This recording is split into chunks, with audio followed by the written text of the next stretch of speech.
Secret Wardrobe of the Duchess. Authors, John Ryanga.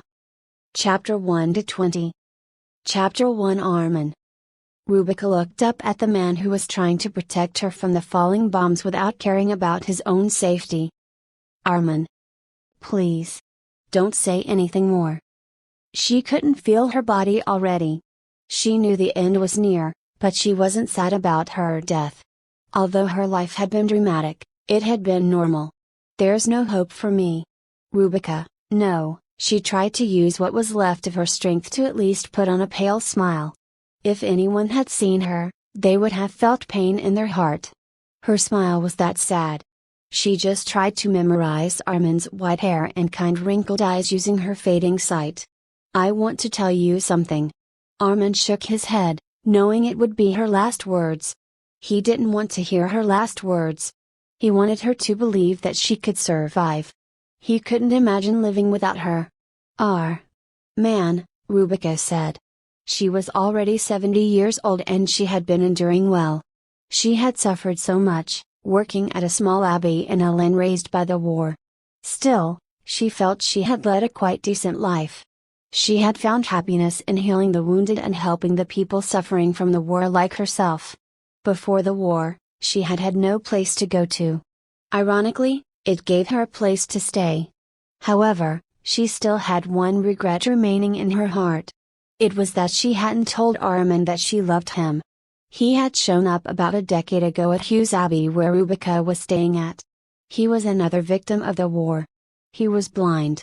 However, Rubica had never seen anyone as capable as him. He knew many languages, enough to communicate with everyone at the abbey where people from many countries lived mixed together, and knew much more. Oh, if Rubica hadn't had his help, she wouldn't have been able to save and heal so many people. Moreover, he was so kind to Rubica. When she overworked even a little, he cooked food to help her recover sooner, and he always volunteered to do the hard work. Rubica fell in love with him. However, she couldn't bring herself to say that out loud. She was an old woman, withering more and more every day. Her confessing love would have been something to laugh at. She was ashamed of the spring that came to her at an old age. So, she couldn't tell that to Armin. Now, she was regretting it when the time to face death had come. Human beings are so foolish, regardless of age. She raised her weak hand to touch Armin's cheek. His skin was just as wrinkled as her own. Although he was quite handsome, he was old just like herself. Why had she fallen for him?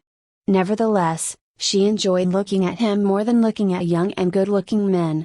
The thought made her smile. Why had she hesitated?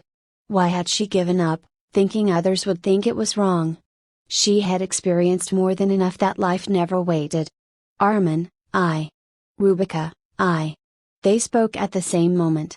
Rubica's old heart started beating fast. She wanted to tell him the last remaining feeling to him. But maybe, it was too late. Her fussy sight turned black, and she couldn't hear the sound of the bombs anymore. She could only hear a faint buzzing. She wanted to say her last words, but she could no longer move her lips. I am just like him now. That's what she thought when she couldn't see anymore. Then, she didn't feel as bad for not being able to see. However, not being able to say to Armin what she had to say for the first and last time made her sad.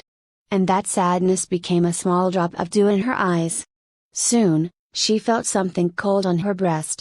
Then, she felt the sound of warm breathing on her ear, as if someone was whispering to her. Is Armin talking to me? Sadly, she couldn't hear the sound. However, she didn't want Armin to know that.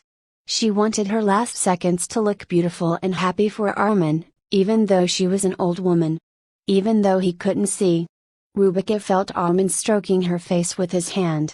When his fingers reached her lips, she smiled as if she had heard everything Armin had said. Did he notice her smile? His hand stopped. Then it trembled as if he was holding back the tears. He moved his hand to take her hand tightly and started to pat her shoulder. You shouldn't give up yet. You should live.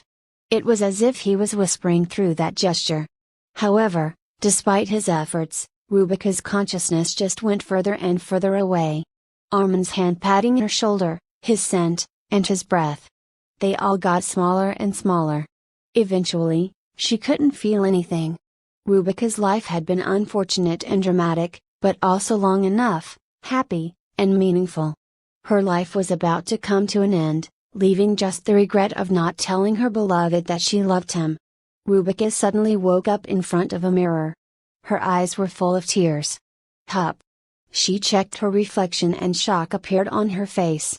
Apostrophe. No wrinkles? No streaks of white hair, it's just all brown. Is this really my face?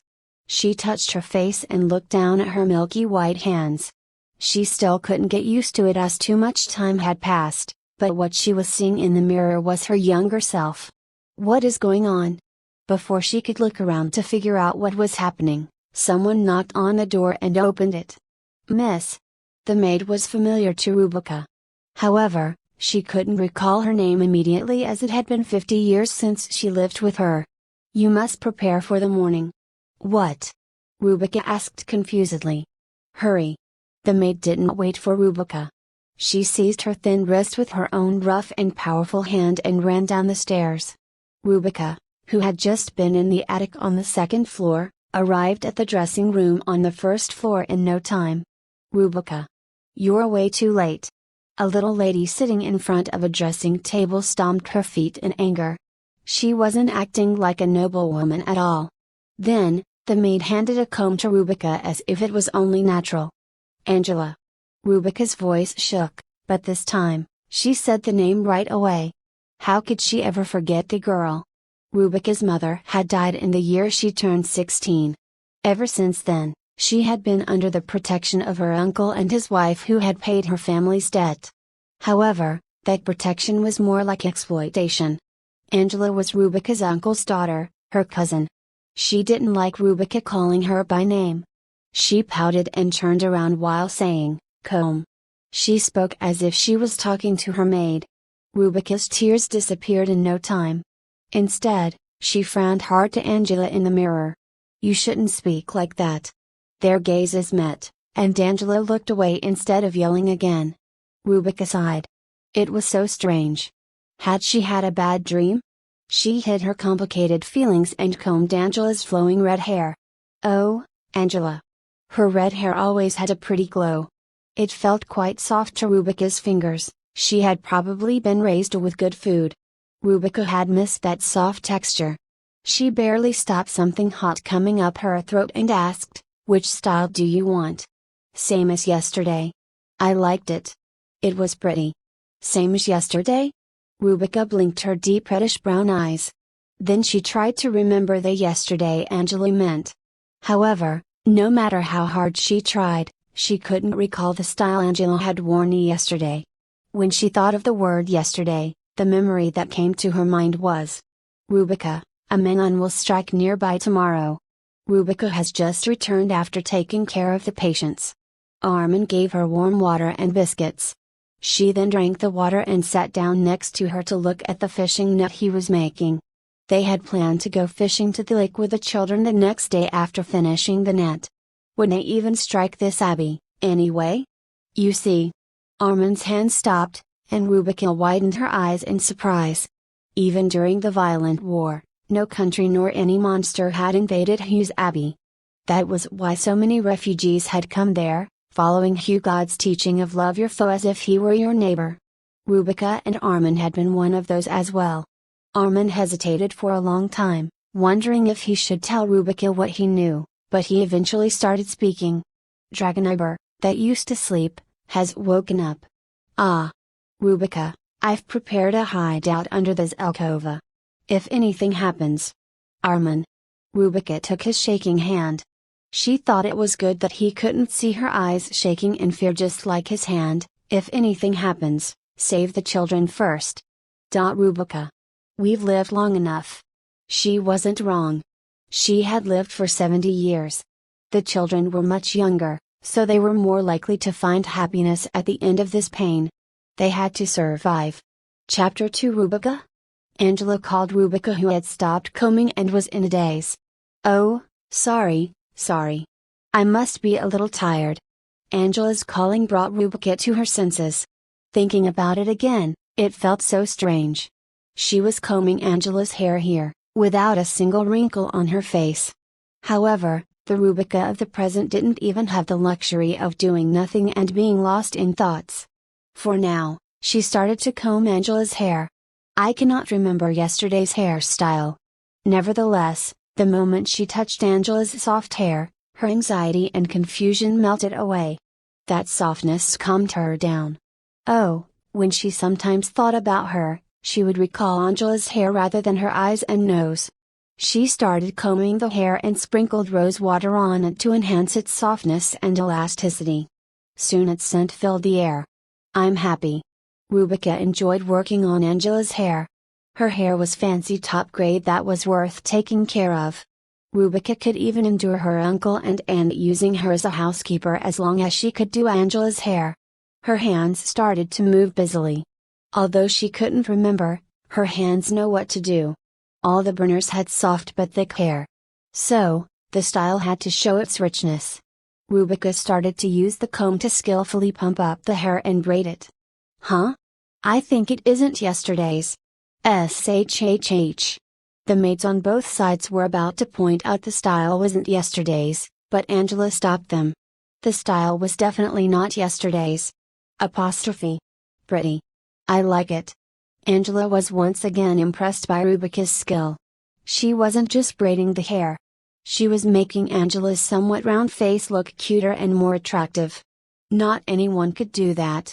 While Angela was satisfied with her new hair, Rebecca was going back on her memory as she did her hair. Was it a dream? She could still remember every part of it as if it had been only yesterday. The wounded recovering with Rebecca's warm, caring aid, and the priest who insisted they couldn't forget the God's teachings in any suffering.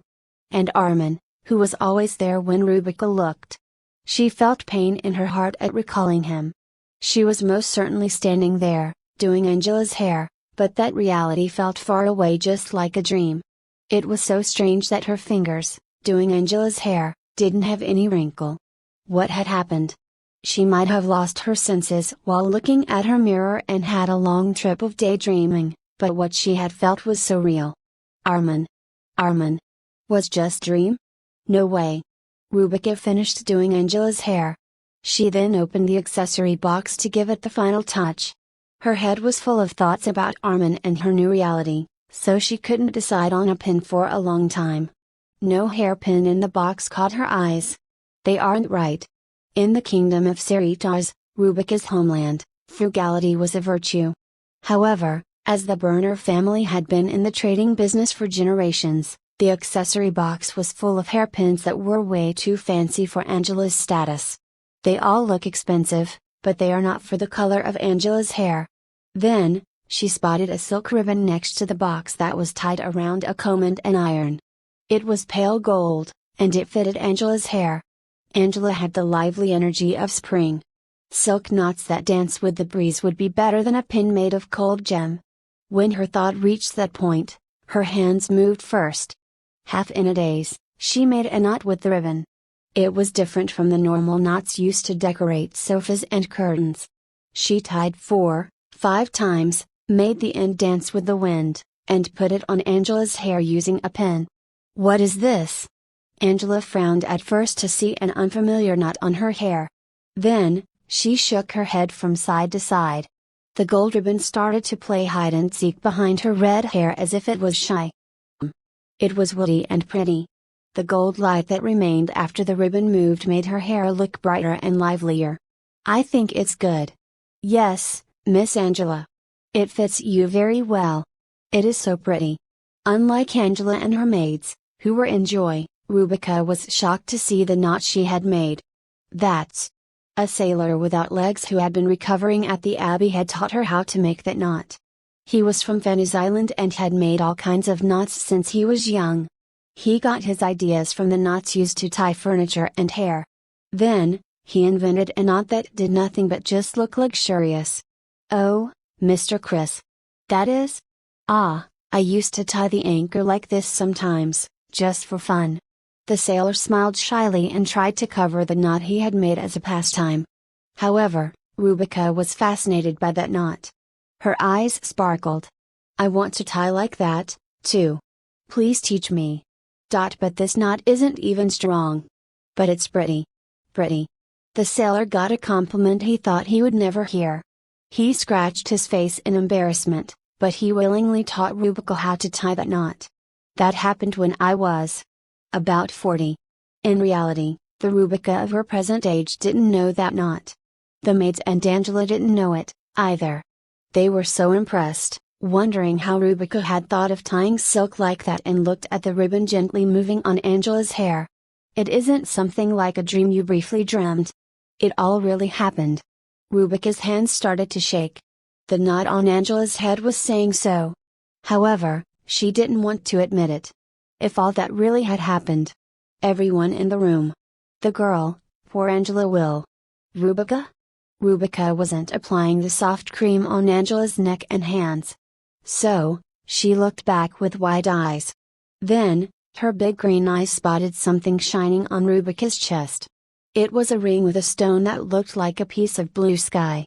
It was linked to a golden chain and was hanging on her chest. Angela stretched out her hand to snatch that beautiful ring. Give it to me. When she failed to get what she wanted, she lost her temper and stomped her feet on the console table. The little tyrant of Burner family. Although Rubica sometimes told her she couldn't behave like that when she threw a tantrum, she always gave in to what she wanted. She had just backed off because she was surprised to see Angela suddenly reaching out to her. She tried to soothe her and looked down to see what she wanted. She was going to give it to Angela, as usual. However, when she saw the ring hanging above her chest, her eyes shook hard. Oh. This is. No. The moment she checked what it was, she tightly grabbed it to not have it taken away from her. It was the blue ring Armin had always worn. Why is Armin's ring? She couldn't believe it.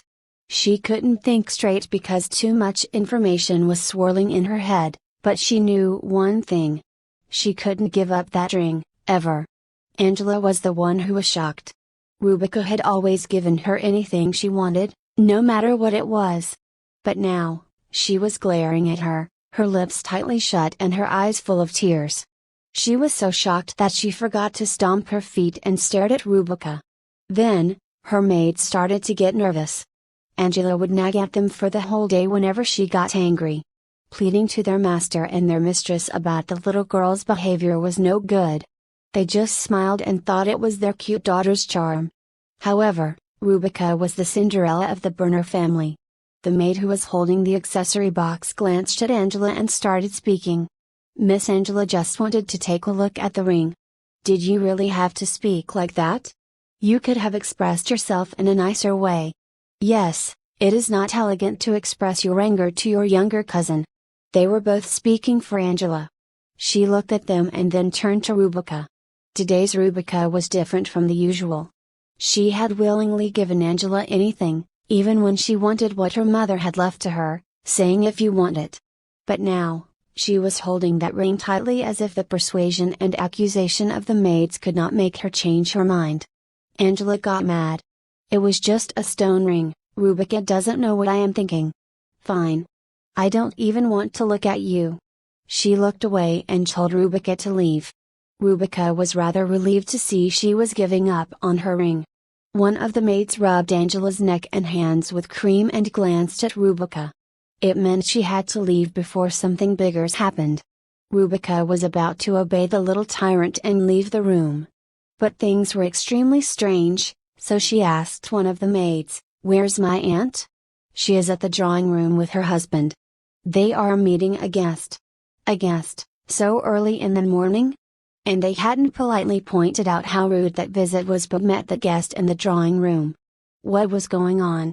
Chapter 3 Rubica's aunt considered dressing up as extremely important. When the ladies of the neighborhood kindly pointed out her excessive dressing code, she just dismissed it as jealousy of the poor people. Therefore, she only met guests when she was perfectly dressed up. Additionally, she would only let Rubica do her hair, saying she was good at it. But now, she skipped the morning dressing up session to meet a guest. Rubica couldn't understand. She stopped and blinked her eyes. But then, The maids looked uncomfortable for Rubica still lingering around after Angela told her to leave. She had no choice but to give up asking and left the room. She wanted to know who the guest was, but she was the Cinderella of the Burner family. She didn't belong in that meeting. She used the back stairs for the servants to go up to her room in the attic. Then, she asked something to a servant she ran into. "What year is it in the kingdom's calendar? I suddenly can't remember." "It's year 473. The servant, who was carrying food, answered without giving much thought to it. Rubica could now feel the goosebumps appearing on her skin, and she held the ring even tighter. The ring was the only thing that told her she wasn't crazy, that what had happened in the past wasn't fake. Oh my! Rubica had died at the age of 70 and come back to herself at 22. Am I crazy? Am I not crazy? Rubica asked herself, lying with her face down on the old bed in the small attic. What had suddenly happened to her was enough to make her lose her mind in shock. It wasn't like she had died and resurrected. She had gone back in time, it should have been impossible. Still, she couldn't think that the life she lived until reaching 70 years old had been fake, and it was all a brief dream. She could clearly remember what had happened just before her death in the famine she had suffered when she was 69. However, everything that had happened this year, at the age of 22, was foggy and faint, and the memories were jumbled up together as if she was trying to recall things that had happened 40 years ago.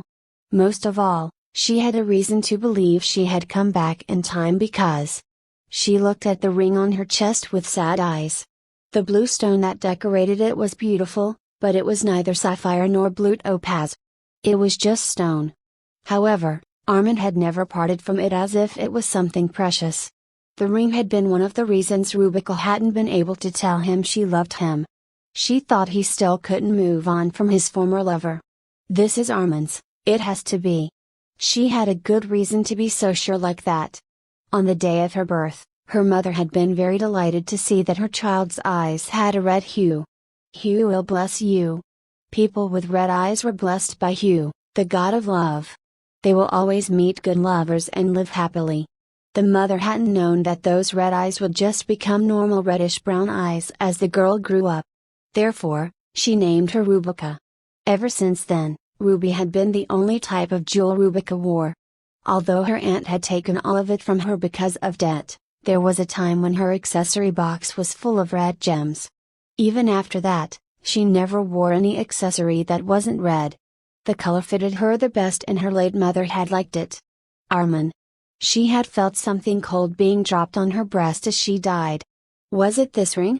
The ring had come to the past with Rubica. So, she held it tight. Armin had always been there for her. It was as if he had sent the ring with her so that she wouldn't go crazy. Everything was taken from me, but I will never lose this. Rubica had never been obsessed with things, but Armin's ring was different.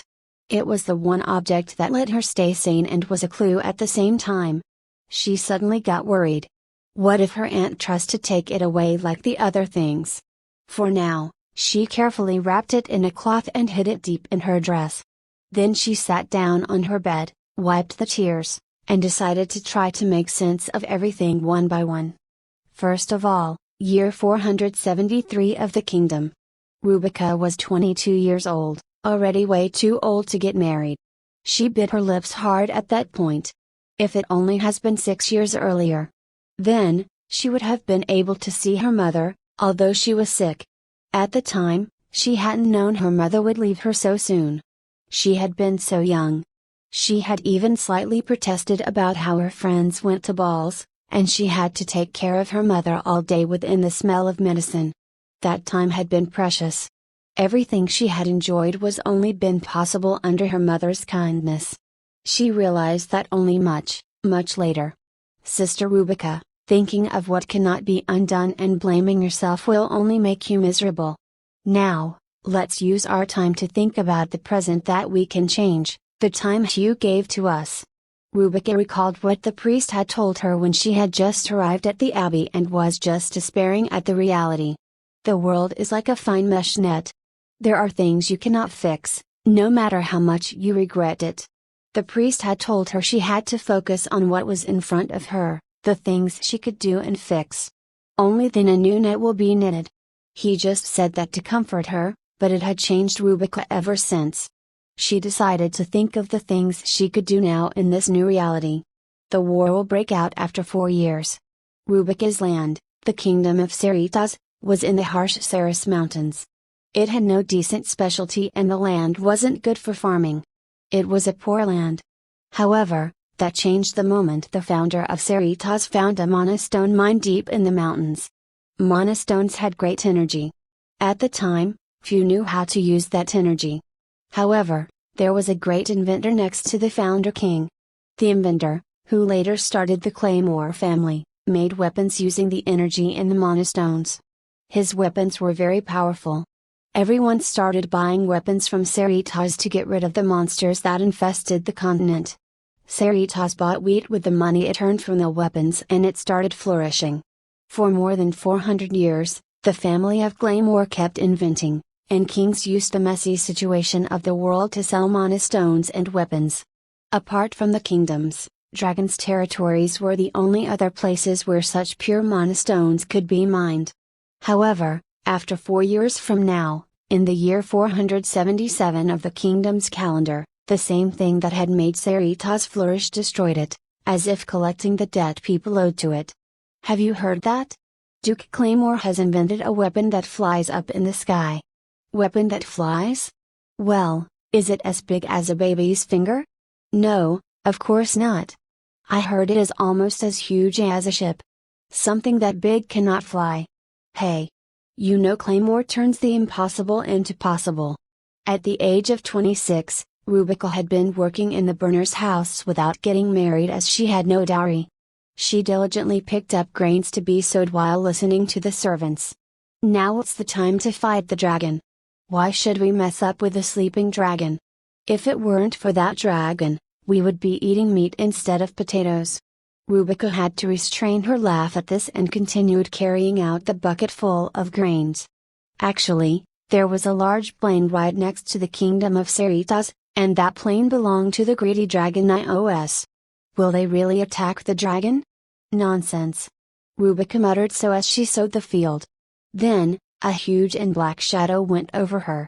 At first, she thought it was the dark clouds that were about to rain. However, when she looked up, there was something black floating there, huge enough to block all the sunlight. She learned its name only later. Stella. The only thing she had seen that flew had been birds, so she opened her mouth in surprise and so did the others. What is it? I don't think it's a bird. Wait, something's coming out. Its smooth surface seemed to be made of black iron. A hatch opened, and something came out. Rubica thought it looked like a cannon, and soon an ominous feeling overwhelmed her. Chapter 4 Everyone! Get out! She didn't think. She just ran to the nearest underground grocery storage. And then, that strange Stella started to rain fire on the ground. It was the first day that she learned bombs could fall from the sky. Stella only left debris. The burner mansion, the place that Rubica's grandfather had erected and where she had grown up and which had been taken by her uncle and his wife after her parents' death, met that fate as well.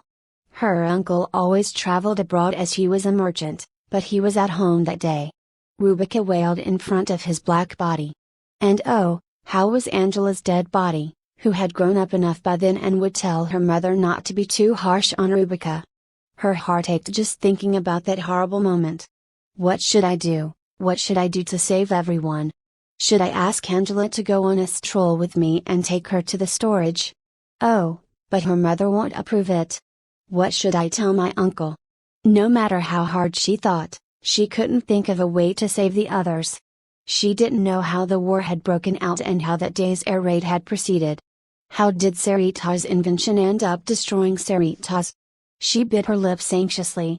No, I should think about it later. The taste of blood made her realize she was going too much ahead. She took a deep breath and decided to focus on the present instead of the distant future and past to calm herself down. Has anyone visited so early in the morning sometime this year? Rubica frowned. Such a thing hadn't happened, no matter how hard she thought. However, she couldn't be sure. To her, The things that had happened when she was 22 were memories more than 40 years old. It is hard to remember even things that took place a decade ago, so she wasn't confident about 40 years ago. Rubica. Rubica. Then, she heard a voice calling her urgently. She got up in a hurry and went outside. She looked down from the stairs. Her uncle, Mr. Martin Burner, was calling her from the stairs on the first floor. "Uncle?" Rubica called him, quite confused. He looked up at her. Then he smiled broadly while saying, "My child, don't be surprised. No, I will understand if you pass out in shock. Duke Claymore has proposed to you." Rubica felt dizzy on the stairs, and she staggered for a moment. In her previous life, she had lived as a single woman until she died. Fate was changing. What hadn't happened in her former life was now happening. Duke Claymore? That Duke Claymore? Compared to Rubica, he was too great. She had never gone past him, much less talked to him. However, Mr. Martin Burner, Rubica's uncle, wasn't smart enough to see her anxiety. He thought Rubica was hesitating just because she was very happy. He smiled widely and opened his arms. Normally, Rubica would have played along, but she didn't feel like it now. "Why would he propose to me?" The voice was small and weak like a lark's cry. Rubica was blinking with her small eyes and was not coming down the stairs. Mr. Burner looked at her. Why wasn't she delighted about such a great offer? "How do I know that? If anyone knows that, it should be you." He spoke as if the Duke had seen her before and had fallen in love with her. It was the only explanation he could think of. However, Rubica had never run into Duke Claymore. Her youth had all been about the huge debt her father had left her in her mother's illness. She had no memory of going to the neighboring Baron's ball, much less going to a ball held at the capital in a decent dress. She really didn't know why. "Why are you frowning like that?" Then, she heard Mrs. Burner's voice. She was wearing a dress too splendid for a woman from Cerritos, just as usual.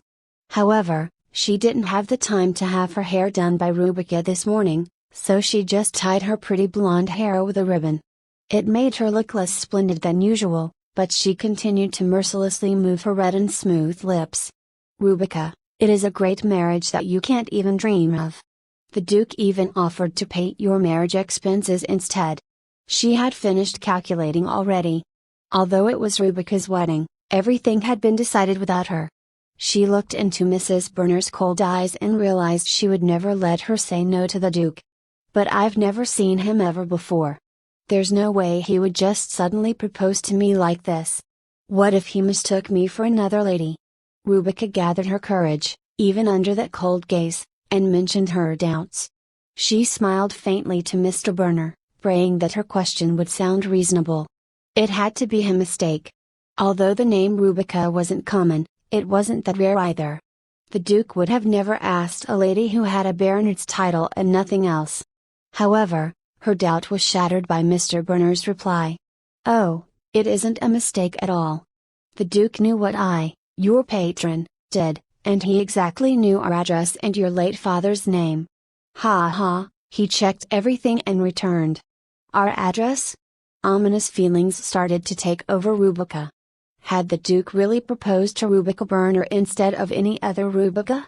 However, she was the only person there who was in fear. Mr. Burner smiled brightly and gestured to Rubica, urging her to calm down.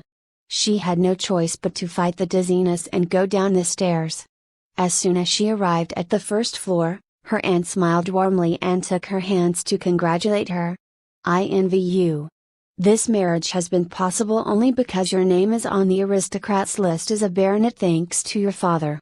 Rubica had never seen her smile like that, and it made her shiver. Baronet. Yes, baronet. That stupid title. In her previous life, she had been busy just trying to survive. So, she didn't even think about her dark and sad past. But today, she wondered. Maybe uncle and aunt didn't have me get married on purpose. Rubica's father had gone through great danger to bring ships full of grain during the Great Famine. He was given the title of baronet for that. He had been that kind, but after he died at sea, Rubica and her mother found themselves in great debt. Because of it, Rubica's mother had to die without even receiving proper medicine. After that, Rubica had no one. Then, her late father's brother showed up. "We will be your patrons." At the time, she had just been happy. She thought her uncle was just like her kind father and was doing what was best for her. He even bought the Burner mansion to take care of her debts. She was happy to go to the city hall and report. Martin Burner, Rubica Burner's patron, heiress of the baronet title. That certificate meant Martin Burner could use the baronet's privileges instead of Rubica, who was still a minor. As he also worked in the trading business just like Rubica's father had, it was something extremely precious that he couldn't buy with money. He and his wife changed their attitude toward Rubica the day that certificate arrived. "That certificate loses its power the moment I get married."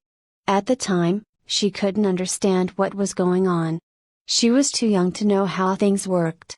She couldn't get married so that her uncle could enjoy the privileges of a baronet as her patron, and she had to die without leaving an heir so that her title would go to Martin Burner, her closest kin, or his son Isaac Burner. Even if she had known that, she wouldn't have demanded a dowry to her uncle as he had paid her father's debt. She was just not like that. However, this was wrong. He had decided on her marriage on his own and was acting as if he was doing her a great favor. They must have considered the tradition of leaving the title to one's family when getting married to a man of a much higher rank when they took the Duke's proposal. The Rubica of the past wouldn't have opposed her uncle and her aunt, but now, she had changed. "Uncle, what do you mean by Duke Claymore's messenger had returned? Are you saying you have accepted his proposal?" "Of course. How could you?" Rubica was so angry that she couldn't breathe. She couldn't understand how her uncle could make such a huge mistake. However, Mr. Burner was the person who couldn't understand her the most at that moment.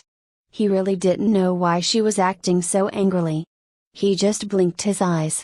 Rubica wanted to yell at him for a long time, but her aunt, who was still smiling, would slap her. She took a deep breath and started speaking slowly.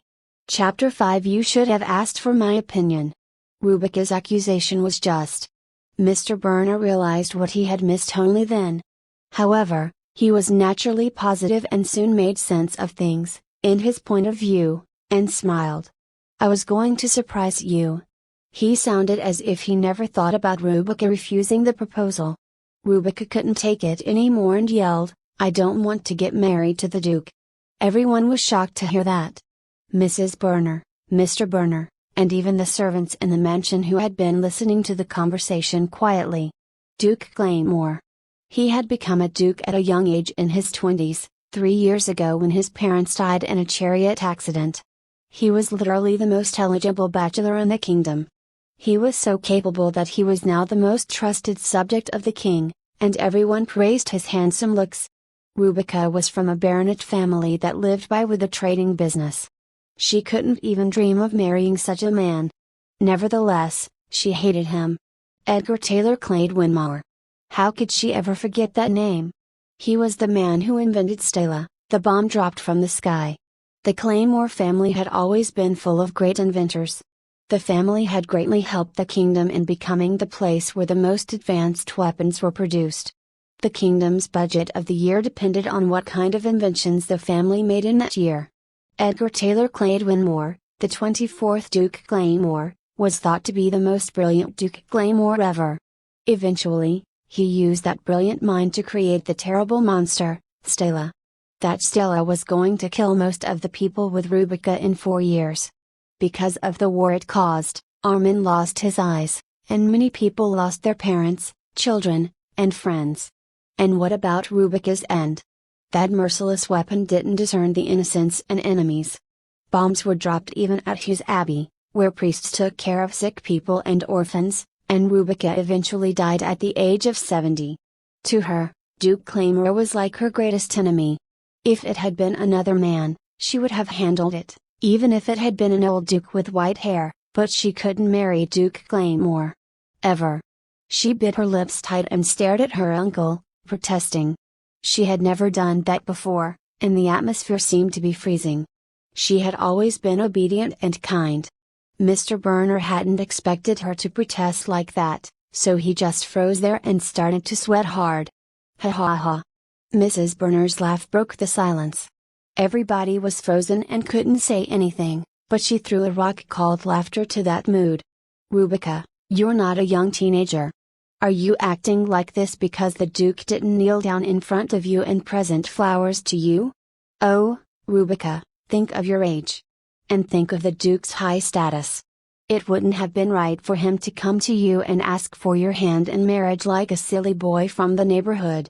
He asked your uncle, your patron, to accept his proposal instead, from family to family. He has done everything he was supposed to do. It is only right for you to ask your patron's opinion about whether you are a woman good enough for him. Mrs. Burner dismissed Rubica's anger as childish foolishness, and she was right. There was nothing wrong with how the Duke was taking care of the process, but Rubica didn't want to step back now. Nevertheless, you should have asked for my opinion. Was the guest messenger sent by the Duke? You should have let me meet him. That was a euphemistic and earnest plea. Mr. Burner nodded. However, his wife stared at Rubica with cold eyes. She wouldn't have Rubica join the meeting, even if Mr. Burner had wanted it. Duke Claymore was the richest person in the kingdom, and he was willing to open his wallet for Rubica, the poor woman without a dowry who was going to become his wife. He was going to pay for her dowry with his private money, and he had promised to pay a huge sum of money to the Burners as expenses to maintain their dignity. And he was the Duke. It was normal for the wife to give her own title to a relative when marrying such a man with high status. Instead of welcoming the unexpected fortune with open arms, she hid her true thoughts like the wife of a merchant and quarreled all morning with the Duke's messenger to sell Rubica at the highest price possible. Additionally, she had succeeded on who will get the money from the Claymore family and where it will be entrusted to as she had wanted.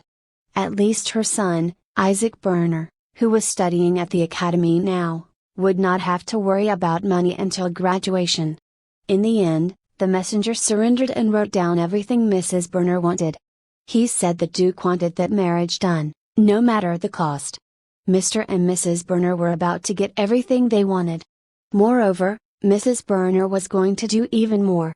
She was going to keep most of the money the Duke would send for the things needed for marriage and give Rubica the not-too-bad cheap stuff. Thinking about it, Rubica, who she had hated since the first time they met, now looked quite lovely to her.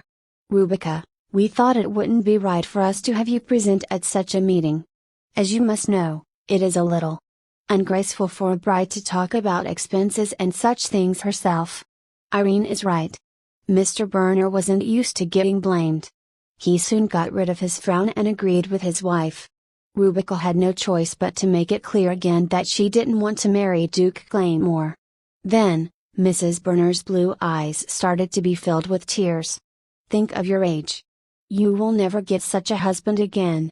You are way too old to talk about romance. To be honest, this marriage has only been possible because your mother was the daughter of a count. Angela. Angela isn't even on the Baronet's list, much less on the list of the count's relatives. She cannot marry such a man, even if he proposes to her. She took out her handkerchief to wipe the tears, and she really meant what she said for last. Tears kept streaming down from her blue eyes. Then Mr. Burner, who loved peace in the family and hated to see it broken, patted her shoulder and accusingly looked at Rubica. Rubica had to admit she had been defeated. Nevertheless, she didn't want to marry the Duke. I'm in love with someone else. She wanted to yell so. Her heart belonged with a man she hadn't even met in this life. However, Rubica couldn't say that. There were too many servants and maids watching. She decided to take a step back. She looked down and asked the question she didn't want to ask. Then, when can I see the Duke who has proposed to such a lowly woman like me? Rubica. Mrs. Burner yelled in shock as Rubica was clearly scolding her. Rubica was acting strange today. Normally, she was just like her father, who had been way too kind, and her mother, who had been way too innocent. She was a girl who loved peace. She would obey Mrs. Burner and act like a puppet at one sharp word and short cold glare. However, She had been expressing herself way too clearly and now she was even scolding her. However, unlike Mrs. Burner, who noticed her change, Mr. Burner acted like his usual optimistic self. He smiled brightly as if he had never accused Rebecca. He will come tomorrow evening with a special permission certificate. Yes, we should be preparing. Butler. Prepare a feast now. Irene, do we have enough turkey? Mrs. Burner decided it wouldn't do her any good to point out Rebecca's change now. So, she immediately spoke in a kind tone. I'll tell the cook to prepare the best feast ever. Rebecca, you should pick a dress for tomorrow. Now that you are to become a duchess, you should stop wearing such a shabby dress. I will tell Angela right now and have her pick a good dress for you. You know how kind-hearted she is, right? Rebecca smiled bitterly. However, she didn't have more strength to fight with her aunt now. There's no need to pick a dress. I will wear anything you give me. I'm also feeling dizzy, I'll go to my room to rest. Rebecca spoke coldly and slammed the old wooden door in front of the confused people. Okay, Rebecca. Lie on your bed and get some rest, then you will get to realize what is truly good for you. Mr. Burner's generous voice was heard through the old door.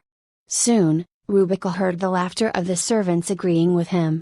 They talked about how the foolish Rebecca will soon realize the great fortune in front of her and be surprised while they started to prepare for the Duke's visit. Chapter 6 The attic's door was too thin and old to block that noise. Rebecca lay down on her bed and covered her ears with the blanket. Her anger didn't go away. Shit. She punched her pillow. If her mother had been alive, even on her sickbed, such a thing would have never happened. The current Mrs. Burner was right. She had been the daughter of a graceful and noble count's family. It was actually a little hard for a baronet's daughter to get married to a duke, but it wasn't that impossible as Rebecca had the blood of a count's family that was a branch of the imperial family. However, if her mother had been alive, she would have never ignored Rebecca's opinion and gone on with such senseless wedding. The Duke will come tomorrow evening with a special permission certificate. She suddenly recalled what her uncle had said. She abruptly got up. Special permission. It had been such a long time that she hadn't been able to remember what it was right away. For her, it was like recalling the memories from 60 years ago. It had nothing to do with the Burner family that had only a baronet title, but Rebecca's mother had sometimes told her about it. When a man of the rank viscount or higher who had a domain, or his heir was getting married, he had to get permission from the king. Aristocrats normally called this special permission. Rebecca's mother would stroke her hair with affection and say so. Special permission means His Majesty is permitting and ordering the marriage. If you break up the marriage after being given the permission without a good reason, it would be defying the king. There would be nothing she could do after getting the permission certificate. She would have to get married. Rebecca laughed at the Duke's scheme. Had he thought every woman in the world would, of course, say yes to his proposal? As Mrs. Burner had said, Rebecca had never dreamt of a man coming to her with flowers and kneeling down in front of her to propose. But she thought a man who wanted to get married had to at least ask the woman's opinion. However, Duke Claymore hadn't asked her opinion. If he had asked, Rebecca would still have refused him in an instant. Why me? What can he get by marrying a poor woman without any dowry? Did he want something else other than money? However, no matter how hard she thought, she couldn't think of anything. She wasn't extremely beautiful, and it wasn't like she had some kind of special skill. On the other hand, Duke Claymore was one of the richest people in the continent and was smart enough to graduate from Marin's Academy at the top of the class. Moreover, rumors said he was extremely handsome, too. Rebecca didn't know why he had proposed to her. What was important was that she would rather die than to get married to him. No, she couldn't die. Armin, I want to meet you. Rebecca recalled the man who had always helped her by her side with a smile. In her memories, he was an old man, but her heart started beating fast just by thinking about him. Even though she hadn't married him and hadn't even told him about her feelings, she was his woman. To get married to another man when she had Armin in her heart. And that man was going to make Armin lose his eyes. Rubica made up her mind and took out an old leather bag out of her closet. I must run away. The obedient Rubica of the past would have walked to the aisle like a cow being dragged to the slaughterhouse. However, even though the war hadn't been able to damage her kind heart, it had given her all kinds of sufferings instead. It had taught her that she could run away when she encountered something she couldn't handle. The burner's reputation would fall down if she ran, but everyone will forget about this when the war breaks out after 4 years. The Count's family, the family of her late mother, would care to some extent, but the burner family was a merchant's family anyway. Rubica didn't want to give up her life for dignity and reputation. However, she didn't want to die, either. She had a goal. I should hide at a good place and go to the Abbey when the war breaks out. And she was going to help people there and wait for Armin. If she could meet Armin again, she was ready to gladly embrace any kind of pain and grief. She was not going to hesitate and feel ashamed again. She was going to tell Armin that she loved him. She felt the ring hidden in her clothes and promised herself. She found things worth some money in her closet and drawers, then put them in the bag. However, there were not many decent things as her aunt had taken most of the good things. But these will be enough to travel for about 2 weeks. She even made her mind to take an expensive pair of gloves that her mother had left her and put them in the bag. Knock, knock. Someone suddenly knocked on the door. She stopped packing. It was lunchtime. Was it a maid calling her? However, she wasn't in a good mood at all and didn't want to eat anything. No, she answered shortly. Then, it got silent for a second. However, the person soon started to pound on the door so loudly that Rubica couldn't finish packing. Rubica. Rubica. The voice was Angela's. She was breathing heavily. Rubica quickly hid the bag under the bed and slightly opened the door. She was going to calm Angela down and make her leave, but she came in before Rubica could say anything. I heard a man propose to you. Angela's dress was crumpled here and there, but she didn't care. Her face was red, and she was huffing. Rubica wasn't going to marry the Duke, but it was true. He had proposed to her. She nodded, and Angela's eyes got even bigger. She had heard the fact, but she really didn't want to accept it. She went around Rubica's room anxiously and yelled, "But you don't have any dowry. You said you spent all the money to heal that sick woman you called your mother." Actually, Mrs. Burner wasn't from Cerritos. She was from the faraway Sermon. Ladies of the neighborhood would scold her when she acted as if she was still in Sermon. She would protest about it to her husband, but he was always way too optimistic. He said it would get fine in time. However, it didn't. So, she branded them as mean women and gave up trying to get along with them. That was all fine, but the problem was that she didn't educate her daughter properly, saying there was no need to follow Cerritos rules. Angela, the princess who acted as she liked. Rubica didn't mind her being hard on herself, but she couldn't let her talk about her late mother like that. She frowned hard to Angela. Angela, stop talking like that about my mother. I don't want to. Angela stomped her feet and yelled again, she spent all your dowry. I can never speak good of her. Angela. I wanted to spend all my dowry for my mother. And please, call her aunt. No. My family is the one who is with you and protecting you. How long are you going to keep missing your dead mother? I am your family. I am your sister. Tears started to swell up in her eyes. Blue eyes just like her mother's. She was upset at hearing Rubica's accusation. Rubica was dumbfounded at such an attitude, but at the same time, she felt like she was looking into something she hadn't realized before.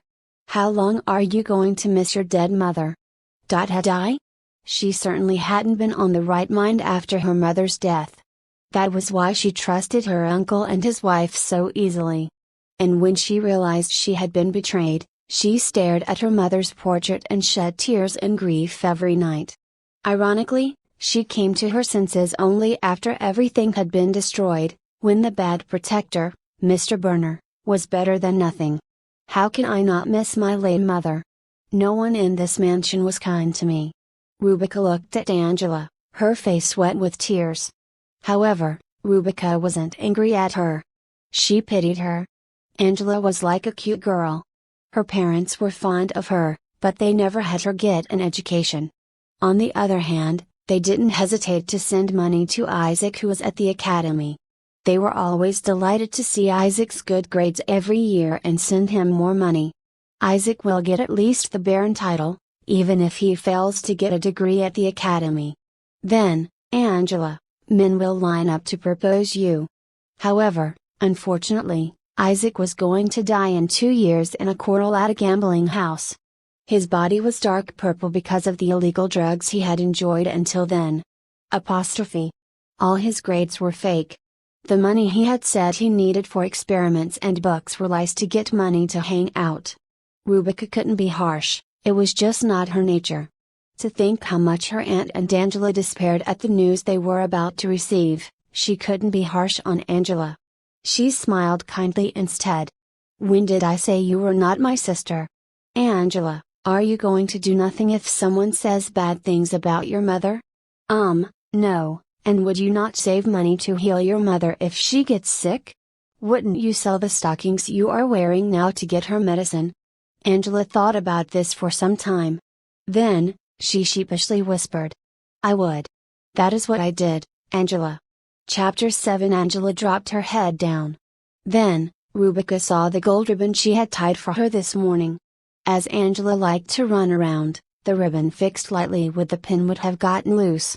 But today, the ribbon was still hanging onto her hair quite well. She really likes it. She is even restraining herself from running. Suddenly, Rubica thought about how lovely Angela was. She was rude, but it wasn't her fault. Rubica lightly patted on her bed, on the empty spot right next to herself. Angela smiled and sat down next to her. She was a cute girl, anyway. Rubica changed the subject as kindly as possible. "It is Duke Claymore.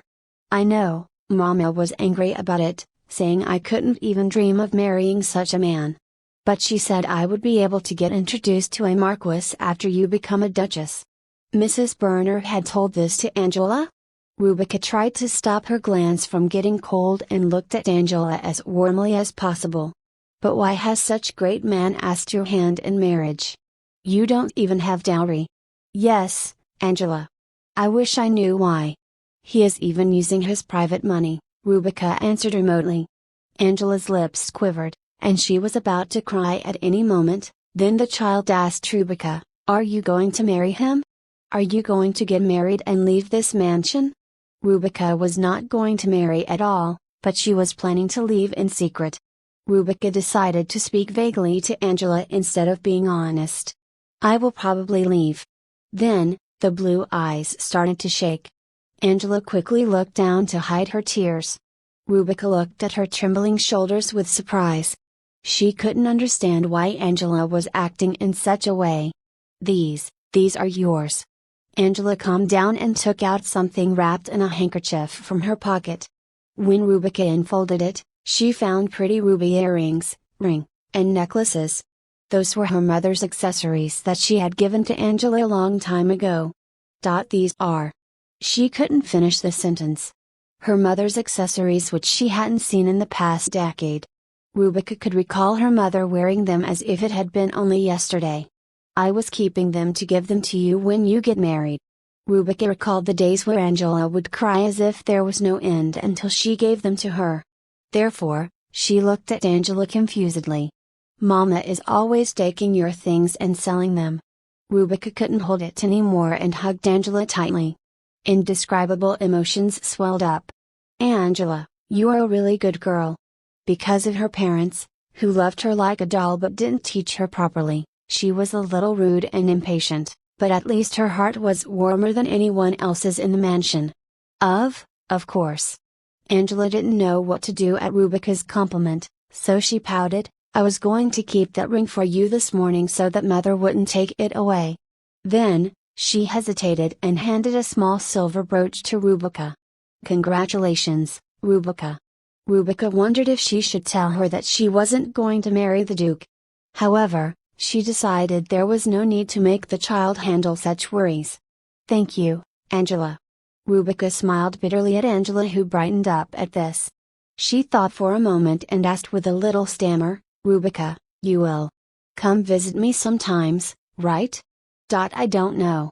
Rubica. Angela took Rubica's sleeve and hesitated for a long time. Then she exhaled shortly, "Who is going to scold me after you're gone?" Angela. "Who's going to read me books?"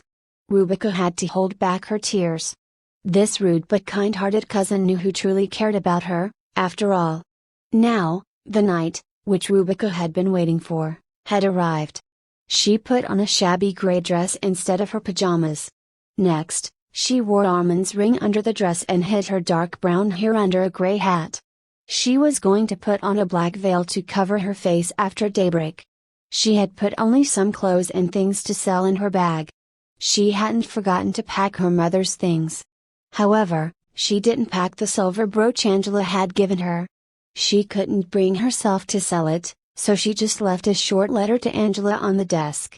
She ripped the bedsheet and made a rope long enough to get her down to the ground. Then, she tied it to a pole and threw it out the window. "Okay, as there is grass on the ground, I won't get hurt if I fall lightly." She took a deep breath. This was nothing. She had survived worse situations. She had even jumped from the third floor without anything in order to run away from the bombs. As she now had a strong rope to rely on, this was easy. She lightly tapped her feet to check if her shoes were fine and picked up the bag. As she was still young and hadn't done much hard labor yet, her hands were not that strong. However, it seemed like they would hold long enough for her to reach the ground. She put the bag on her left arm and slowly went down the rope. Thankfully, everyone in the mansion, including the servants, was making merry and drinking to celebrate Rubica's engagement, so no one realized Rubica was running away in secret. "I will most certainly get busted if I leave through the front gate, and they will be receiving things for the feast right now from the back door." Rubica had no choice but to decide to go over the wall, even though it was a little, no, very unbefitting for a lady. As the walls that surrounded the mansion were not tall, it wasn't that hard. Rubica, fortunately, knew the place of a wooden crate that would make for a good foothold. She threw her bag over the wall first. Then, it was Rubica's turn. She used the crate for the potatoes and went over the wall. She didn't land well and fell. Fortunately, she landed on the grass, so only her knees were a little scratched. She wiped off the dust on her dress and got up. The fresh air of the night went past her cheeks, and excitement came over her. She had spent less than a day at the Burner mansion as a 22 years old, but she was already sick of everything. Where should I go? Should I go to the capital to make money? I should work as a maid to get money for about 3 years and then run to the south. There are many monsters there, but I will be able to get a protection device if I save enough money. I should write to Angela to tell her to run away in the meanwhile. She worked on a short plan and turned to the road that led to the capital. And as she was about to run, someone tightly grabbed her wrist. "Who are you? Who are you?" Rubica instinctively yelled at seeing the man holding her wrist. Then, she covered her mouth in surprise as her shriek could have reached the mansion. She looked around herself and that looked suspicious enough to the man. "Let me go. First, give me a good reason why you came over the wall at this hour." Rubica looked troubled for a second, and the man didn't miss that change. He quickly looked at Rubica up and down. A shabby dress fit for a maid. It was fine. The problem was that she was holding a leather bag that was old but made for a noble. Soon, he started to drag Rubica as if there was no need to ask more questions. "Ugh! Let me go. I can explain," Rubica yelled in fear while looking at the sword shining under the moonlight. Why was there an armed man near the Burner mansion at night? She didn't know why. As she didn't know who he was, she feared she was being dragged to the den of a gang. "I am Rubica living at the Burner mansion." However, the man angrily stopped her before she could finish speaking while saying, "Now you dare to call yourself the lady who will become the Duchess?"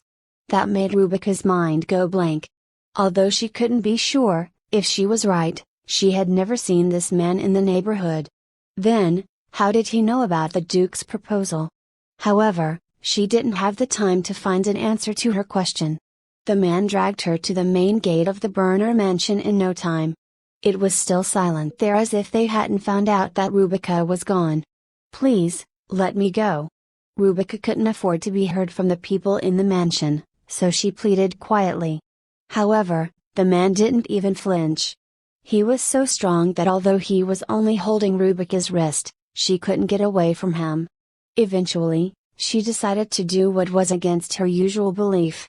"I was leaving in a hurry because I heard my brother was sick." Lying was a huge sin, but now she had no other option. She used the most plausible excuse she could think of. By climbing over the wall? However, the man just scolded her as if he wasn't going to buy Rubica's excuse. "Everyone is working hard to prepare for Duke Claimer's visit, so they were not going to let me go.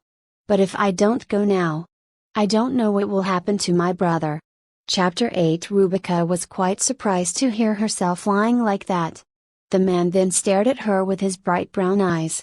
She thought it was her last chance to convince him and didn't avoid his gaze. So, Rubica looked back at him as well. Apostrophe. "Oh, I see." Even though the man was wearing a mask, his nose was quite sharp and high. His two eyes looked deep with double eyelids. Moreover, his bright brown irises had a blue hue at the center, so they felt strange. And what about the shadows created by the long and thick eyelashes? "You're handsome." Rubica forgot that she needed to fool him and stared into his eyes in a daze.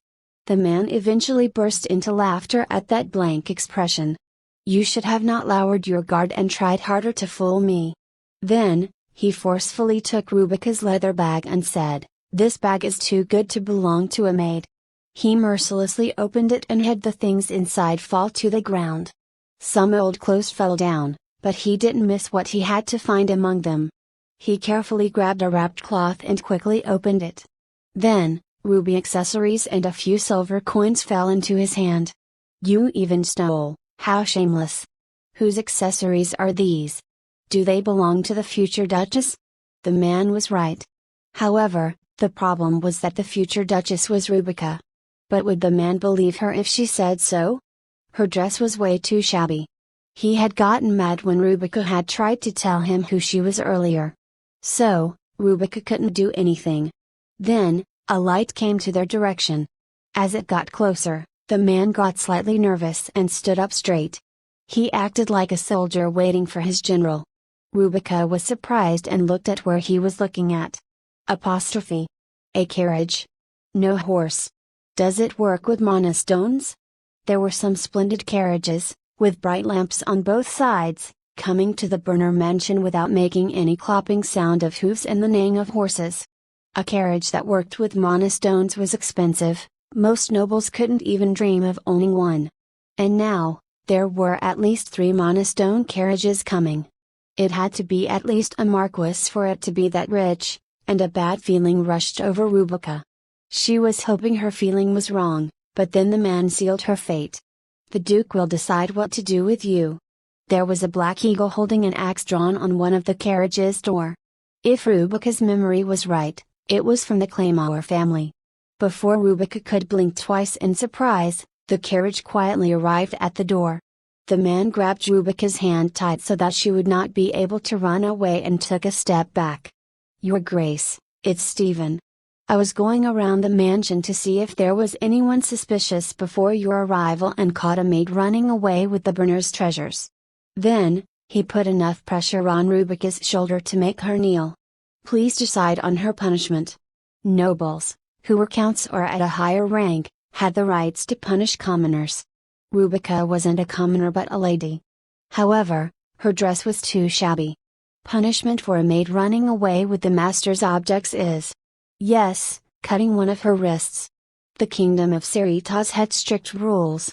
Rubica sadly looked down at her wrists as she didn't think the Duke would mercifully listen to a maid and decide. He was going to give the order in his carriage, and Stephen was going to immediately cut her wrist with his sword. She couldn't help but think negatively. If he cuts my wrist, he would not be able to have me marry him, as long as he has a heart. Rubica was so overwhelmed by the situation that she couldn't think of a scenario where the Duke would promise to take care of her for all eternity for cutting her hand. She felt like she could happily give up an arm to get away from the horrible Duke. She tightly closed her eyes to endure the pain. Creak. However, what she heard wasn't the Duke's cold voice ordering her punishment.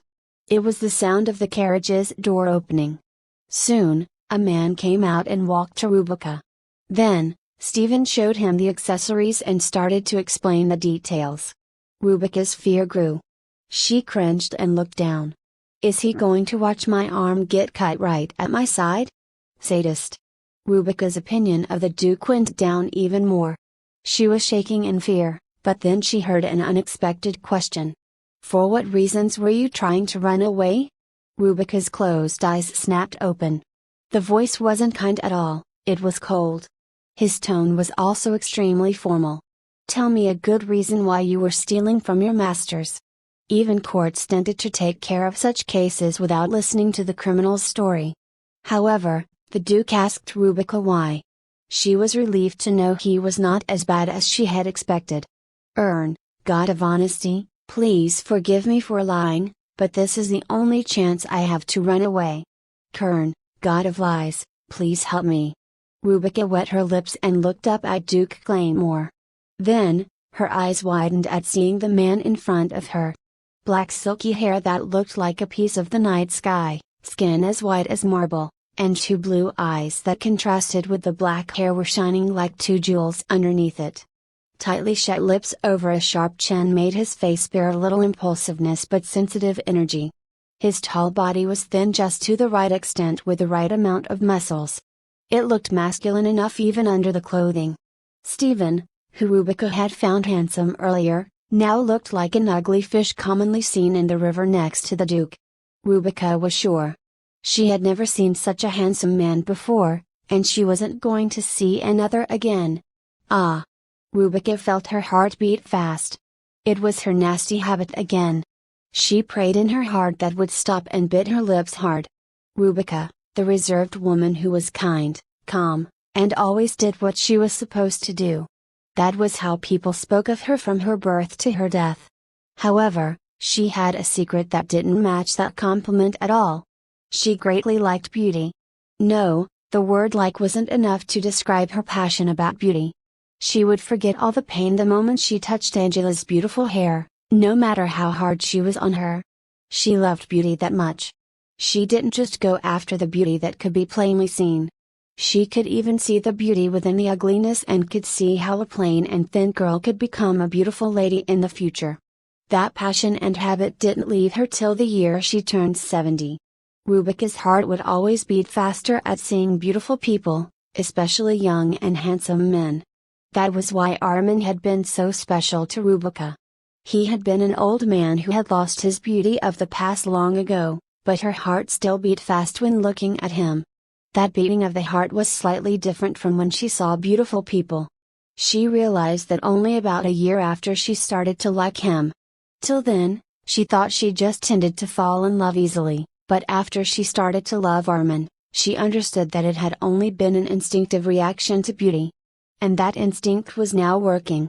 She quickly looked down to hide her reddening face. Stop, please stop. He will misunderstand me. Rebecca was worried that the Duke would think she liked him. Stephen's gaze was getting strange at seeing her change. The two bright monostone lamps on both sides of the carriage were not like ordinary candles, they were bright like the sunlight. So, the darkness couldn't hide Rebecca's face. I guess you don't even have any excuses. Rebecca heard the Duke's cold voice. She was relieved to know the Duke wasn't interested in her attitude. No, it wasn't the time to be relieved.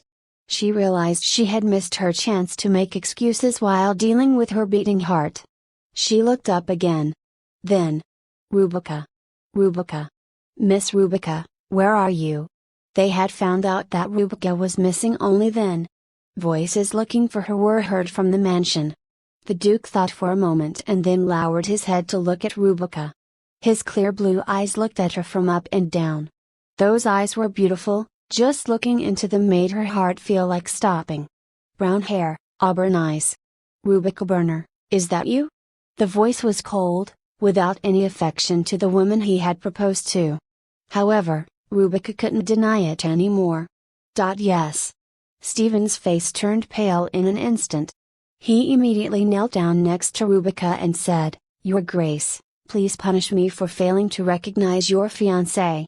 You should apologize to her, not me." The Duke didn't even look at Stephen and fixed his gaze on Rubica while giving his cold answer. Her.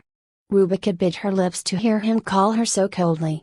He was a beautiful man, but his expression was as cold and hard as that of a marble sculpture. She couldn't find any emotion in his face as he stared at her. "I apologize, my lady." Rubica couldn't look at the Duke anymore. She turned to Stephen, who was dropping his head low enough to touch the ground.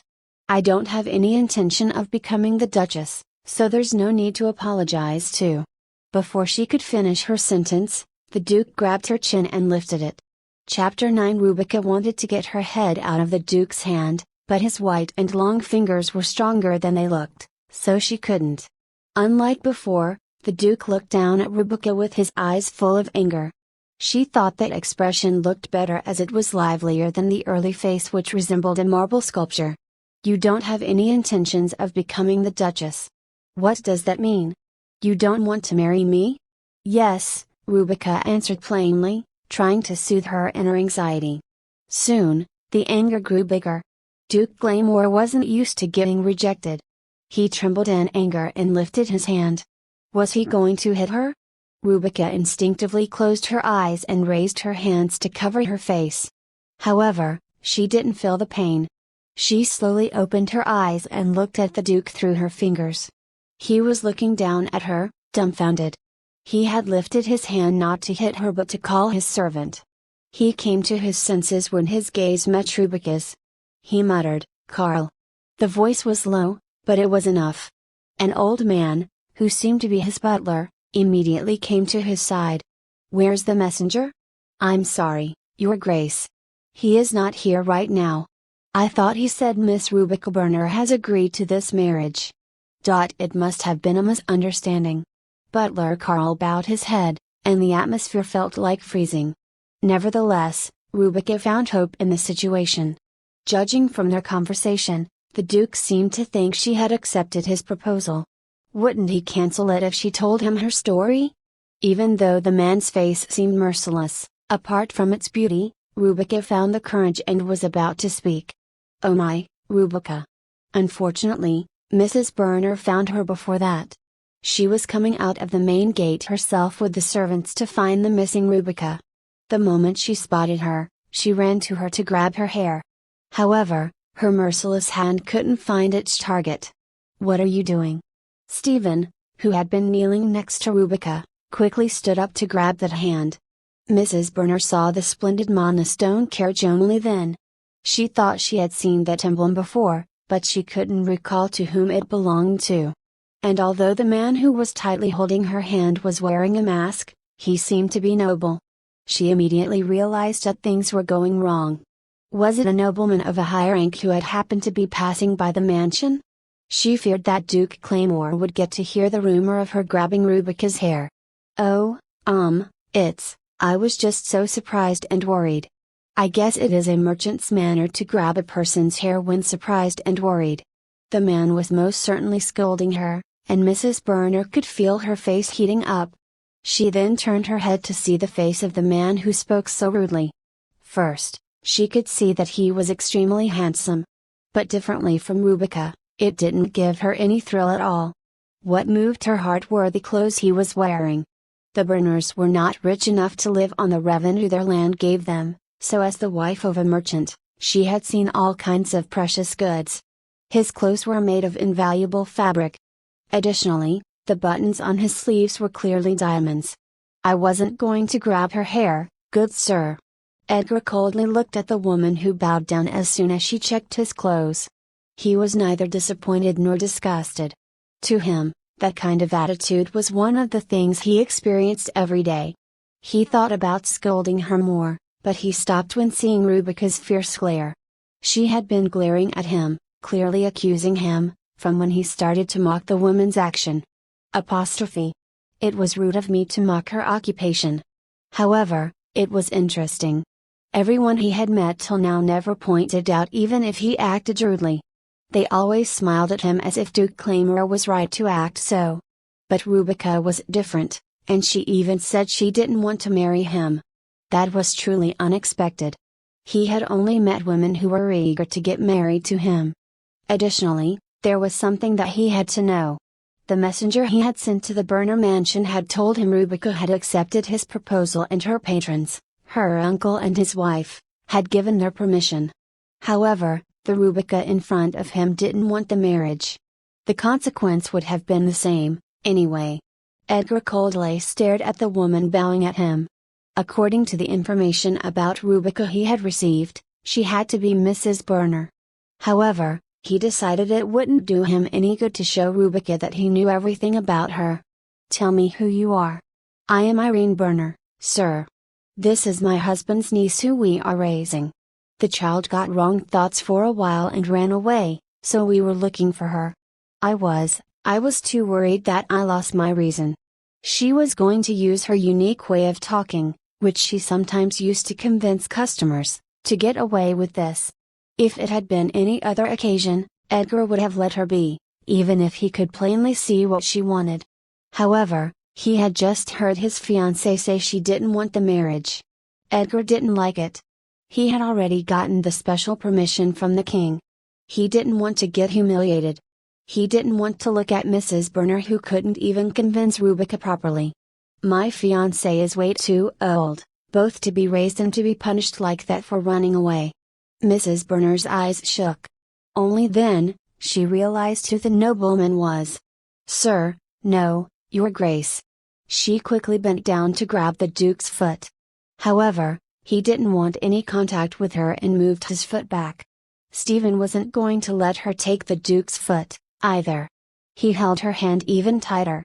I can explain." "I don't need your explanation." Rubica looked at the man who didn't even look at her aunt and came to her to offer his hand. "The only person who has the privilege to explain now is my fiancé." "Oh, his eyes are like a cold ocean," Rubica thought so as she looked up at the man with a cold smile. She was enchanted by his beautiful blue eyes and put her hand on his hand. Then, the cold smile turned slightly warmer. Before Rubica could realize what she had done, he grabbed her hand tightly and escorted her into the carriage. The interior was literally a nobleman's room. Unlike stagecoaches driven by horses, a carriage that moved through the monostone's power didn't shake. Because of that, there was a carpet on the floor instead of fluffy wool. There were even a table and chairs. On the table, there were documents the Duke had been looking at only a while ago. The butler quickly removed them and had Rubica sit down on the opposite chair of the Duke. "Your Grace, I will go out and take care of things. Don't do it quietly, so that it won't be heard here." The voice was so cold that it woke Rubica up. She wondered what they meant by taking care of things, but at the same time, she didn't want to know.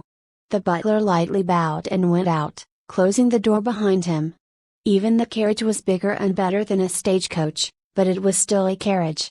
Rubica felt uncomfortable at being left alone with the beautiful man in there alone. She couldn't dare to look into his eyes and looked down. Then, she saw the Duke's long fingers. They're long, about 1.5 times longer than normal people's fingers. Oh, and his fingernails are neat. Does he have them trimmed? And his skin is also clear and smooth like marble. What kind of gem would look good on those fingers? Warm rings like gold wouldn't fit his fingers. Differently from what suited Rubica, warm jewels were not for him. Cold jewels were going to match his hands. Like sapphire. No, such beautiful hands would be better without any splendid rings. She had thoughts like these, from time to time, about pretty girls, but never about a man. She suddenly thought she wanted to feel his hands, but her face turned red because of that. Then, one of the hands suddenly moved to grab and lift Rubica's chin. "You don't even want to look at my face?" He didn't know that Rubica had been imagining about his hands, so his voice was quite rough. However, he was surprised to see her red cheeks. He let go of her chin. "I was just feeling awkward, Your Grace. Call me Edgar. I don't deserve to call you by your name, Your Grace." "Yes, you do." He took out an envelope from one of the table's drawers and offered it to Rubica. The envelope had the king's symbol. Rebecca's hand shook while taking it. She didn't even have to open it. The special permission issued by the king had to be inside. She just threw it on the desk without opening it. Then, they could tell the king that there had been a misunderstanding and cancel the marriage. Of course, the king could be angry and have her name erased from the aristocrats list, but she didn't care. Her title was nothing more than a useless name to her. Your Grace, I have something to tell you. Chapter 10. It's Edgar. The Duke pressed his temple and looked at her, clearly irritated. Rebecca looked straight back at him while her heart pounded in fear. She couldn't believe she was openly opposing such a great man with a high rank. Armin. However, thinking of the name of her loved one gave her strength. She could feel her heart beating differently when thinking about him. No matter how beautiful and great the man in front of her was, she loved Armin. Yes, it would be better to explain it properly to the Duke. How unfortunate it would be for him to marry a woman who loved another man. She clenched her two hands tightly and spoke firmly to Edgar. I am in love with someone else. Silence. Edgar stared at her without any change of expression. She felt like her face was melting at his hard gaze, but she had already thrown the dice. She couldn't say anything else. She silently prayed Edgar wouldn't think she had just said that to avoid the marriage. After a long time, his eyes twinkled for a second and soon turned back to normal. He sighed and put his head on his hand. Then, he asked, Who is he? Excuse me? I hope you would at least tell me who he is to make me understand, Sherry. Sherry. That word was used for lovers. Rebecca realized he was gracefully criticizing her and bit her lips hard. Duke Claymore had great power and wealth. She did fear that anything could happen if she told him about Armin, but she was sure that he wasn't that kind of man who would harm her or Armin in any way, even after finding out the truth. Even when she had been caught as a maid who was running away after stealing from the Brenners, he had first tried to listen to her before deciding on her punishment. She still hated him, in spite of his beauty, but he didn't appear to be a man without principles. His name is Armin. That name is quite common. Where does he live? Edgar calmly asked another question, but Rebecca was dumbfounded. Armin, where did he live before the war? She had never asked that. As Huzabi had been full of people from many different countries, that kind of question was practically forbidden. However, she couldn't bring herself to lie to the Duke. For some reason, Rebecca had this feeling that he would immediately know if she lied. In fact, Rebecca was not good at lying. Because of that, Stephen hadn't believed a single word she spoke even when she was telling the truth. I don't know. How old he is? About 25 years old. So, he is my peer. Good, and what is his status? He is a nobleman, probably. Edgar's lips trembled. Rebecca could barely stop herself from avoiding his gaze. As Armin had clearly been highly educated, she couldn't think of him as an ordinary commoner. Even if he had been a commoner, a man with such knowledge would have been given at least a baronet title. Rebecca wasn't lying, so she thought she had nothing to be afraid of.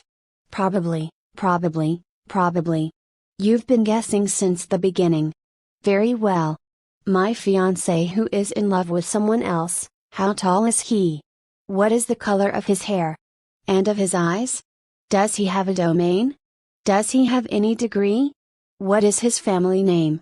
Rebecca opened her mouth and closed it again at Edgar's series of questions. Then, she blankly stared at the Duke. She didn't know. She didn't have the answer to any of those questions. What was the color of Armin's hair before it turned white, and how his eyes had sparkled before they dimmed, where he had grown up before the war, where he had studied, Rebecca didn't know. She had loved him without knowing any of it. Edgar asked the last question. Do you have any means to contact him now? Eventually, tears started to fall from Rebecca's auburn eyes.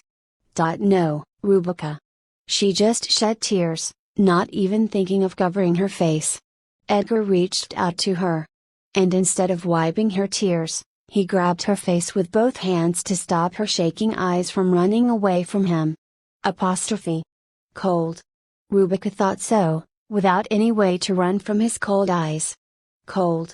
The fingers on her cheeks, his gaze looking down at her, and the piercing questions.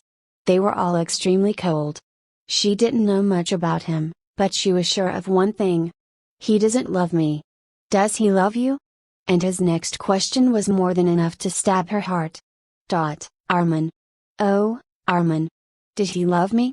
Rubica couldn't be sure. Armin had always been at her side. He used to quietly stroke her hair and pat her shoulder whenever she was tired, lonely, or troubled. Even though he couldn't see, he always knew what kind of help she needed. His kind hands made her heart beat from time to time and made her have some kind of expectation. Oh, but he had been way too kind. Rubica would tell her heart to stop getting useless hopes. Armin, she would look at the blue ring on his neck and swore to not misunderstand kindness as love. But had it all been mere kindness? The kindness Armin had given Rubica had been more than the simple kindness toward a colleague. And the ring, which she guessed to belong to his lover, was now on her chest. Yes, Rubica couldn't be sure. Had Armin loved her or not, she couldn't know. However, there was one thing she could tell him. With her head in his hands, she looked straight at him and spoke firmly. That doesn't matter. I love him, and that's what matters. Get rid of that nonsense. For a second, Rubica thought he was about to drag her to him and kiss her. His two eyes shows that much passion, but he didn't. Instead, he glared at Rubica as if he was going to devour her. Rubica Burner, you should try harder if you want to fool me. Edgar scolded, but Rubica didn't act like a person whose lie had been busted. She didn't look away nor her cheeks reddened. She had nothing to be ashamed of. I am not lying. You want me to believe that? You don't know his exact appearance, height, and status. You don't know where he is. And you cannot marry me for someone who has the common name Armin. Has your Grace never loved someone like that? The moment she saw the anger in his blue eyes, she realized she had touched what she shouldn't have. Edgar pushed her face away. He then put his hand on his forehead, clearly distressed. What you just spoke about was the most disgusting thing I've ever heard. Your Grace, it's my turn to ask questions. Why did you propose to me even though I had nothing? It doesn't have to be me, Rubica breathed hard and asked. She couldn't understand how her timid self could say such a thing to the Duke. However, what she said didn't reach Edgar's ears. He thought for a long time. Then, he was in control of his emotions again. He recovered his sculpture-like expression and looked at Rubica. I will tell you your favorite words. I love you. Ha! The sound of laughter, which she couldn't hold back, came out. However, Edgar had now succeeded in pressing every emotion under his consciousness. His expression didn't change. Your Grace, you don't believe in love. No, you find it disgusting. No, I love you. Enough to marry you even if you say you love someone else. Are you mocking me? Why are you lying to me? You've been lying to me, why shouldn't why? Rubica wanted to say no, that there was not a single lie about her feelings toward Armin. But at the same time, she realized Edgar would never believe it. Their very first meeting was wrong. Even though Rubica had no intentions to lie, Edgar had plenty of reasons to think of her as a liar. Moreover, any sane person would have chosen to believe that Rubica was lying instead of telling the truth about Armin. We cannot get married if we don't trust each other. So, you are finally ready to marry me. Rubica glared at the mean but beautiful lips and said, Is it your habit to mock people? Or is it your specialty? Edgar's lips opened a little at this. His teeth behind his stubborn lips were straight and white. They matched his red lips. Please, come to your senses. Rubica stopped herself from being enchanted by his beauty again and looked at him with hostility. You're the first person to speak to me like that. I guess saying that is a habit of yours. It was strange, but Edgar's lips slightly moved in a good mood. It is a husband and wife's virtue to equally discuss about complaints. Husband and wife who mock each other and quarrel will only meet their doom. You don't want to marry me that much? Yes. Edgar straightened his back and looked straight at Rubica. When he had seen her in front of the Burner mansion shaking in Stephen's hand, he had thought she looked quite weak. Even if she didn't want to marry him, she had no choice. He had thought such a weak woman would weigh her family's safety and her own misery and eventually accept the marriage. However, after 10 minutes of talking with her in the carriage, he admitted he had been wrong about her. Chapter 11. She wasn't the type of person he could bend to his will.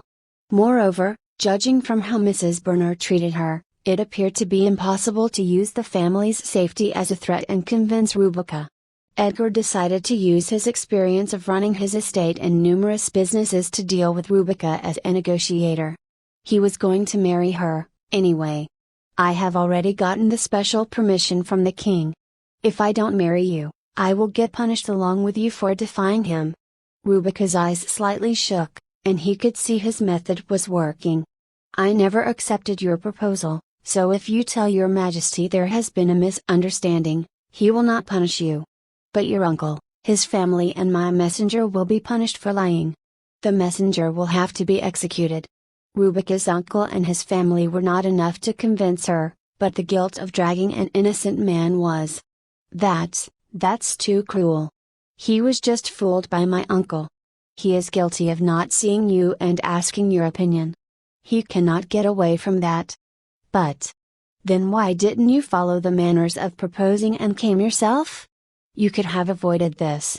I was busy. Edgar firmly cut Rebecca's question and continued, I was busy yesterday, I am busy today, and I will be busy tomorrow. I even have an emergency conference tomorrow. That is why the king quickly issued me the permission and I came to bring you to my mansion quicker than the promised date. Do you know how much it would cost the kingdom if my work is delayed just for a day? His forehead frowned because anger made him sensitive, but when he showed his temper, he would look even better. Rebecca couldn't help but stare at him in a daze. He looked so handsome, even when he was mad. If there was a God who created humans, he must have made Rebecca carelessly with his feet and made Edgar with all the power he had. I don't want to waste my time on writing a report to the king to explain, defending myself, and waiting for the trials. But Rebecca, listen to me first. Edgar called her name without using words like Sherry or fiancé to mock her. Unlike before, she could feel he was respecting her, although his attitude was businesslike. She closed her mouth and listened to him. Marry me for now. It will let both of us avoid troublesome matters, and we can get divorced after things get quiet. Get divorced? Yes, divorced. Even though he had said the word divorce first, he raised one of his eyebrows as if he didn't like it. Rebecca couldn't understand why he was trying so hard to marry her. Nevertheless, she thought it was a pretty good idea. In fact, the offer was quite good for Rebecca. She would be able to avoid the punishment of the king as long as they had a good reason for their divorce, and she could even get away from her uncle and aunt. She didn't know why he was giving her such a good offer, but she had to grab that chance. Okay then, how long should the marriage last? Would a year be enough? No, what? A duke getting divorced a year after marrying a poor and lowly woman, what would the people think of me? A poor and lowly woman. Edgar's sharp words made Rebecca frown. Gods were so fair. They had given such a rude way of talking to such a beautiful man. However, it was all true, so she couldn't talk back. Edgar saw she was trying hard to hold back her anger and realized he had made yet another mistake. She was such a strange woman. Edgar could name at least 10 women eager to marry Duke Claymore. There were also a number of middle-aged aristocrats who bothered him even without trying to hide their intention of arranging a marriage. He also knew he was good-looking enough to charm most women. Ladies who snorted after hearing praises about his beauty would eventually redden their cheeks when standing in front of him. However, Rebecca was different. She did stare at him in a daze with red cheeks from time to time like other women, but she wasn't in love with him. She looked at him like a child looking at a cake with a huge amount of cream on top of it on her birthday. However, there was something clearer than such vague emotions in her eyes. Hatred. Just a few minutes of talking let him know that Rebecca hated him and wasn't trying to hide it. It was an unfamiliar feeling. Did most people like him? Well, no, even if they liked him, businesses and schemes changed people. However, they hid this in front of him, as he had great power, and looked at him with fear. Sometimes, women would emit similar emotions like Rubica in front of him, but it had just been a scheme to win him. However, Rubica genuinely hated him. Moreover, she didn't try to endure his rudeness. If she had been someone else, she couldn't have agreed with me more. Edgar had grown up amongst people who always wore masks in front of him. He felt a thrill hard to explain toward Rubica, who acted as her true self. Nevertheless, he didn't apologize for calling her poor and lowly woman. His rank and pride were too high to apologize for such a mistake. Then how long should it last, Your Grace? Rubica also knew that hoping for Edgar's apology was like hoping for the sun to rise in the west. So, she sighed and changed the subject. I don't know, about a decade. That is nonsense. Is it too long? If a year is too short to avoid blames, how about 2 years? 2 years is too short. An apple sap cannot grow and bear fruits in 2 years. 2 years is long enough for a crawling child to run. Now the long negotiation about the duration of their marriage started. Edgar had thought he would be able to easily bend her to his will, so he was quietly impressed by her good negotiation skills. They were too good to be an ordinary ladies. They were like the skills of an old woman who had run the house for a long time and knew how to react to all kinds of schemes from the merchants. What kind of life had she led at the Burner mansion for a lady at the age of 22 to become like that? Edgar frowned. Anyway, the two agreed to stay married for a little less than 4 years. Edgar had thought Rubica would get tired and give up then. However, Rubica had worked at the poor abbey and learned how to endure a long fight with the merchants to buy food for hundreds with a small sum of money. She knew that there was at least a 90% probability of the fruits at the bottom of the crate to be rotten if she bought only because the ones at the top were good. No kids, and I will not sleep with you, of course. How interesting. Edgar raised a corner of his lips. A virgin talking of sleeping together. Rubica stubbornly stared at the Duke, but, on the inside, she was so embarrassed. She had been clenching one fist under her dress to endure it. However, thinking he will respect me and believing a guy was never good was one of the few principles she believed in. I hope you are not passionate enough to sleep with a woman who doesn't love you? Don't think of me as such garbage. Edgar clenched his teeth and growled as if he didn't want to hear more of this. His blue eyes glowed even brighter like fire, and Rubica instinctively looked for something that matched those eyes and soon came to her senses. Good, then we have reached an agreement. Rubica's voice showed she was relieved.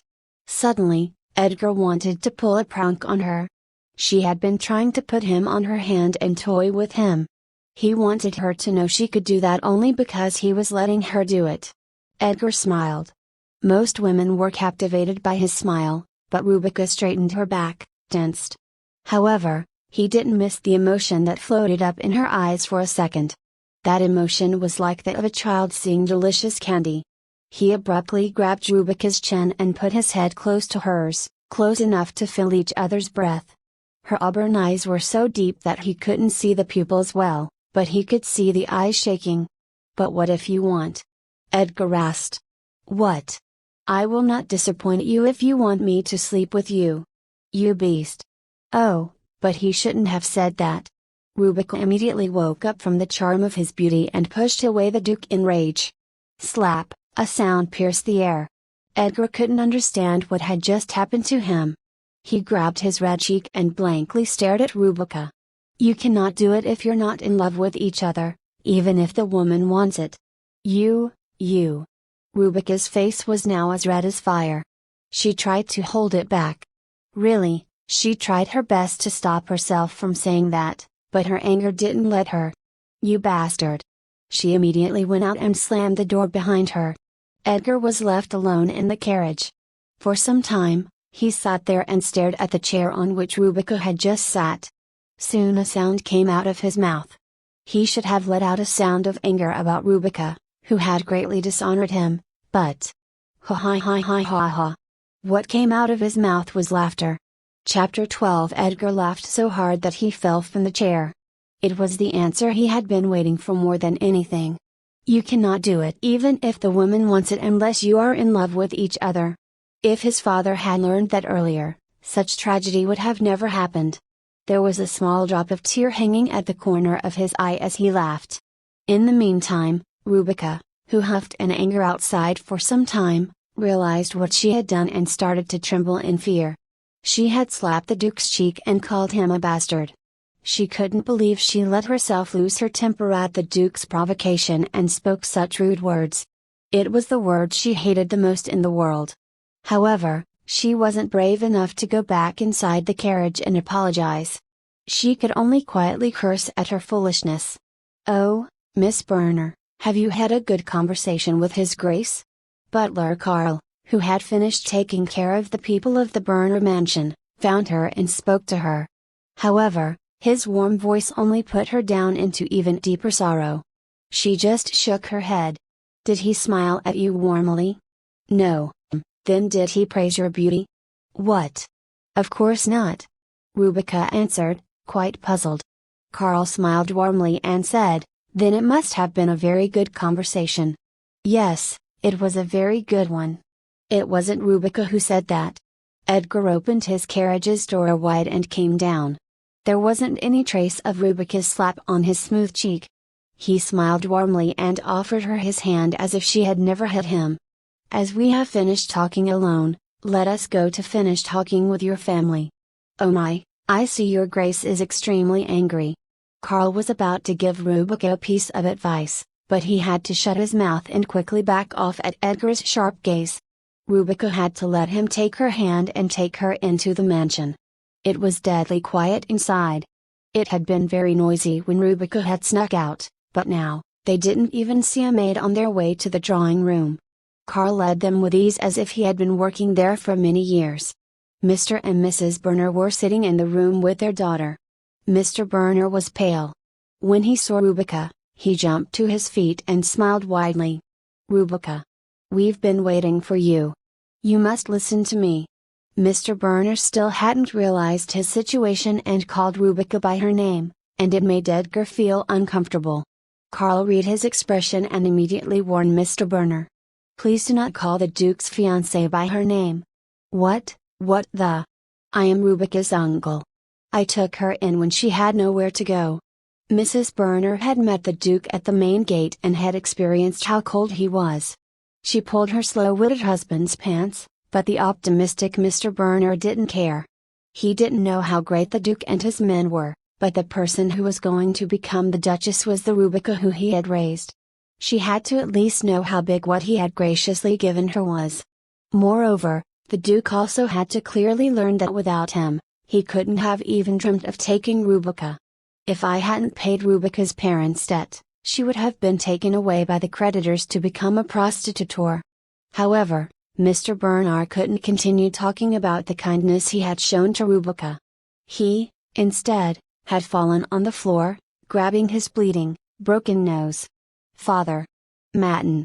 How could you act like a savage?" Rubica covered her mouth with her hands in surprise and looked at Carl. The butler, who looked like he would keep smiling even when stabbed by a needle, had punched Mr. Burner's nose. "If it had been someone else, it would have costed your neck, but as you are Lady Rubica's uncle, I punished you lightly."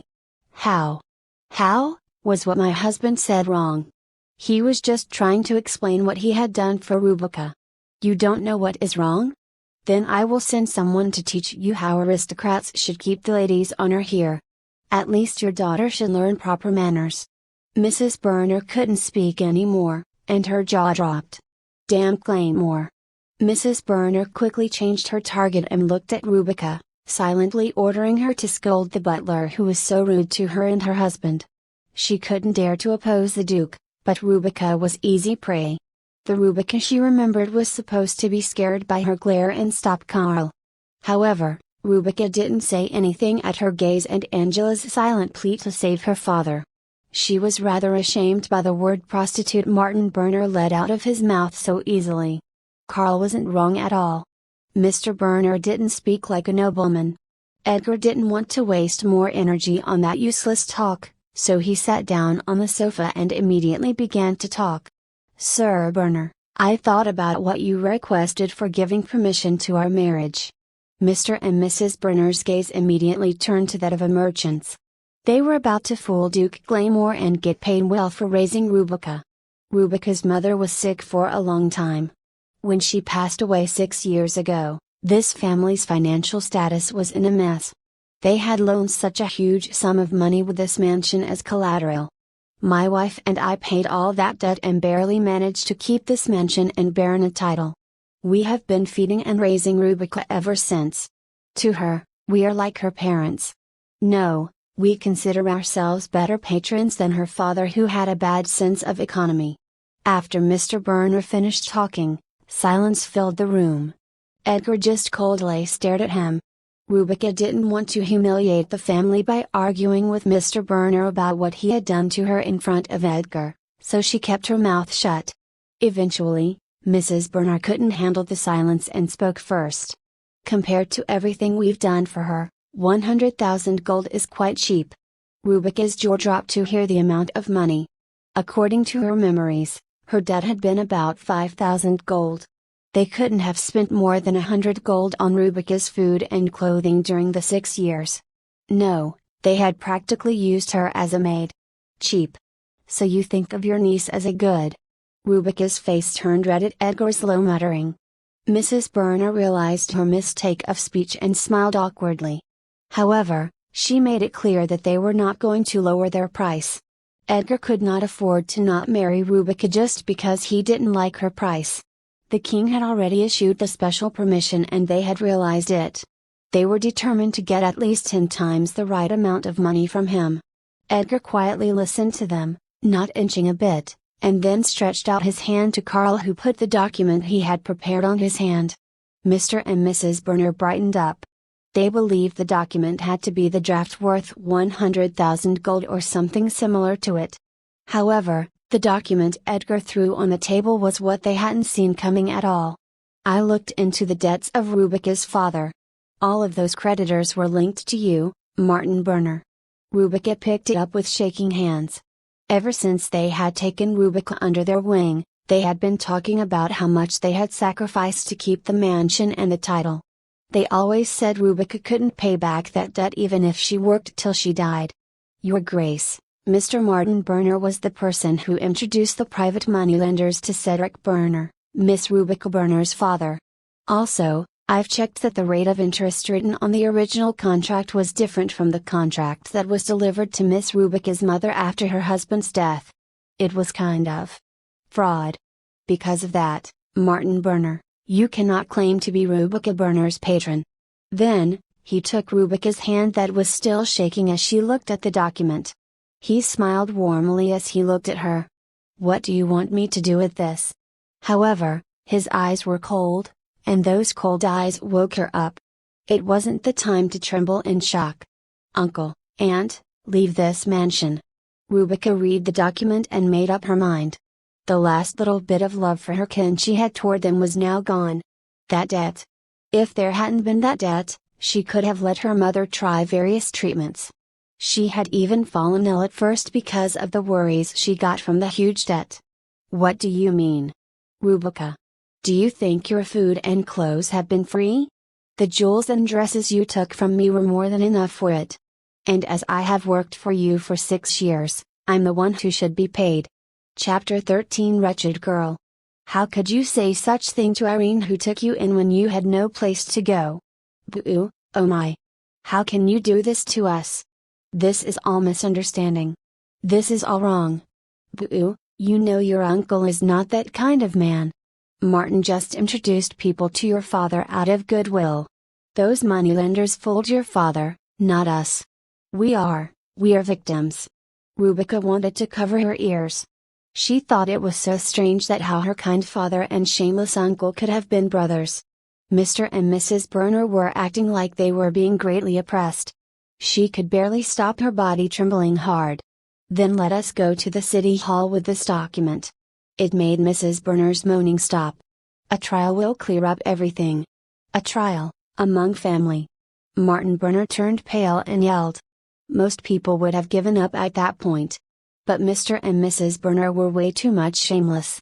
They were thinking of Rubica as someone they could control by yelling. However, Rebecca didn't look down at Mr. Burner's yell. She didn't get afraid. She just stood there with thin smile. It was like she had experienced much greater chaos. Actually, Edgar had worried that she might be weakened because of her kind heart and hesitate, but she didn't. She didn't yell and she didn't lose temper. She just spoke what she had to point out in low voice. The problem was them. Edgar had seen plenty of people like those Burners. They didn't give up even when the opposite person was right, as long as they were sure they are of higher rank. And they immediately listened when someone like Edgar spoke a word. He wanted to get rid of those noises now. I absolutely agree with Rebecca. Sir Burner, I am not accusing you for the crime of deceiving your niece only because you are Rebecca's relative. Know that I am being merciful here. Rebecca was so disappointed to see her uncle, who hadn't let her even speak a word without interrupting, was not even speaking a word to Edgar.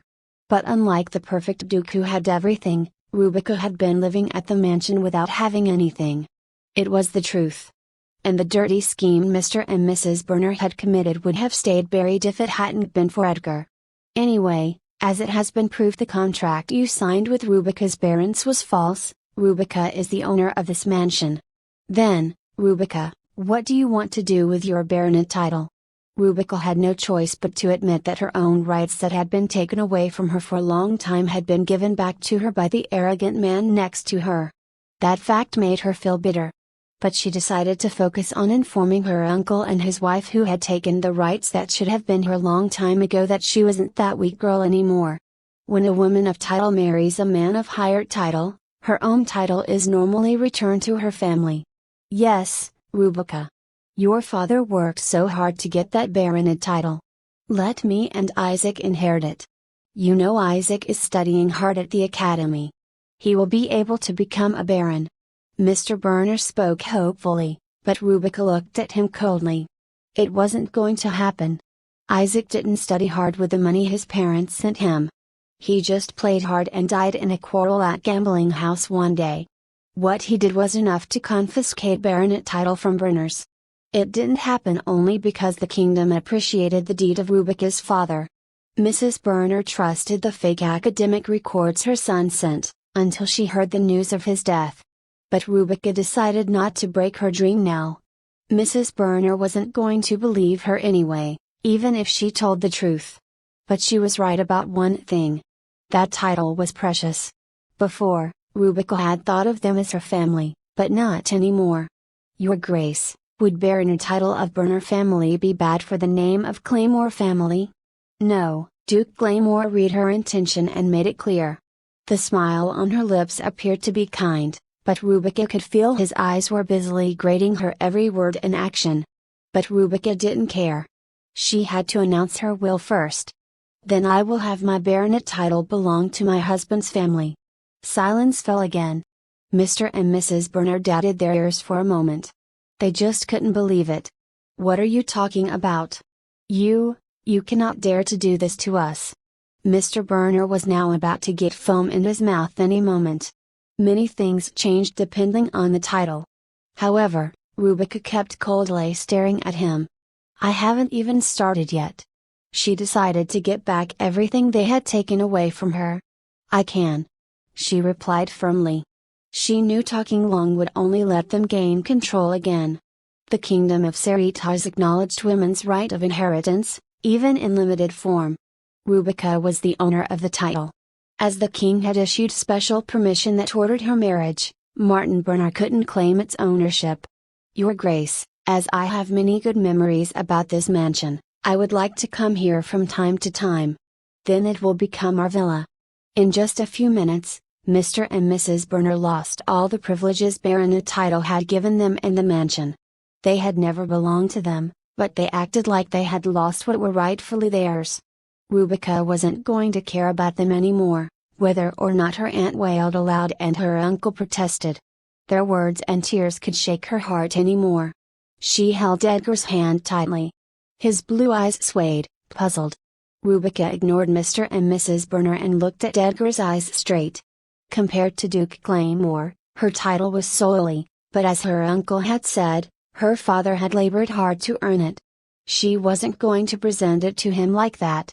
Even though it was nothing to the Duke, it meant a lot to her. "Could you give me the 100,000 gold you promised them as my dowry?" That was bold. Karl the butler cleared his throat. He thought he had been right to make all servants leave the room. He worried that Rubica's mind had become ill after being exploited by her uncle and his wife for too long. But Rubica was not crazy. She knew how miserable life of a woman without dowry was, and she also knew how important money would be to run to safety after the war break out. But for now, she smiled sweetly toward Edgar. "Of course, you don't have to give it to me if you grudge money." "Grudge money?" She said that in small voice so that only Edgar could hear her. That offended Edgar's pride. That was what Rubica was after for. In her previous life, she would sometimes speak like that when she borrowed books and things from proud priests. Most of them would get mad and give her what she wanted. Edgar was no different. Plus, he was willing to buy heart with money if he could. To someone, that money was bigger than a decade's wage, but to Edgar, it was cheap price for marriage without trouble. "I would be glad to give it to you." "Thank you." Rubica let out a sigh of relief. She relaxed a little then and turned to Mr. and Mrs. Burner. Now that she had 100,000 gold, they immediately changed their attitude. Mrs. Burner even smiled kindly at Rubica. She hadn't seen that smile ever since she let her uncle become her patron. "Rubica, about that 100,000 gold."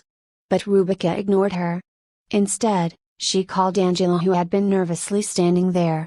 "Angela, I will place 50,000 gold in trust fund in your name." Rubica couldn't believe it. She thought Rubica had more than enough right to kick her parents out of the mansion, both naked. And she had also been so mean to Rubica, even though it had been to stop her mother abusing Rubica. But there was calm but kind smile on Rubica's lips now. "I will put it in Jackal Bank. You cannot touch the money, but I will let you use the interest." Angela's parents brightened up immediately. Interest of 50,000 gold. It would be enough for the four of them to live properly to pay for one person's tuition for the academy. Mr. Burner rubbed his hands in content. The best way would be to use 50,000 gold immediately, but getting such pension didn't sound bad. However, Rubica wasn't done. "But there is one condition." "A condition?"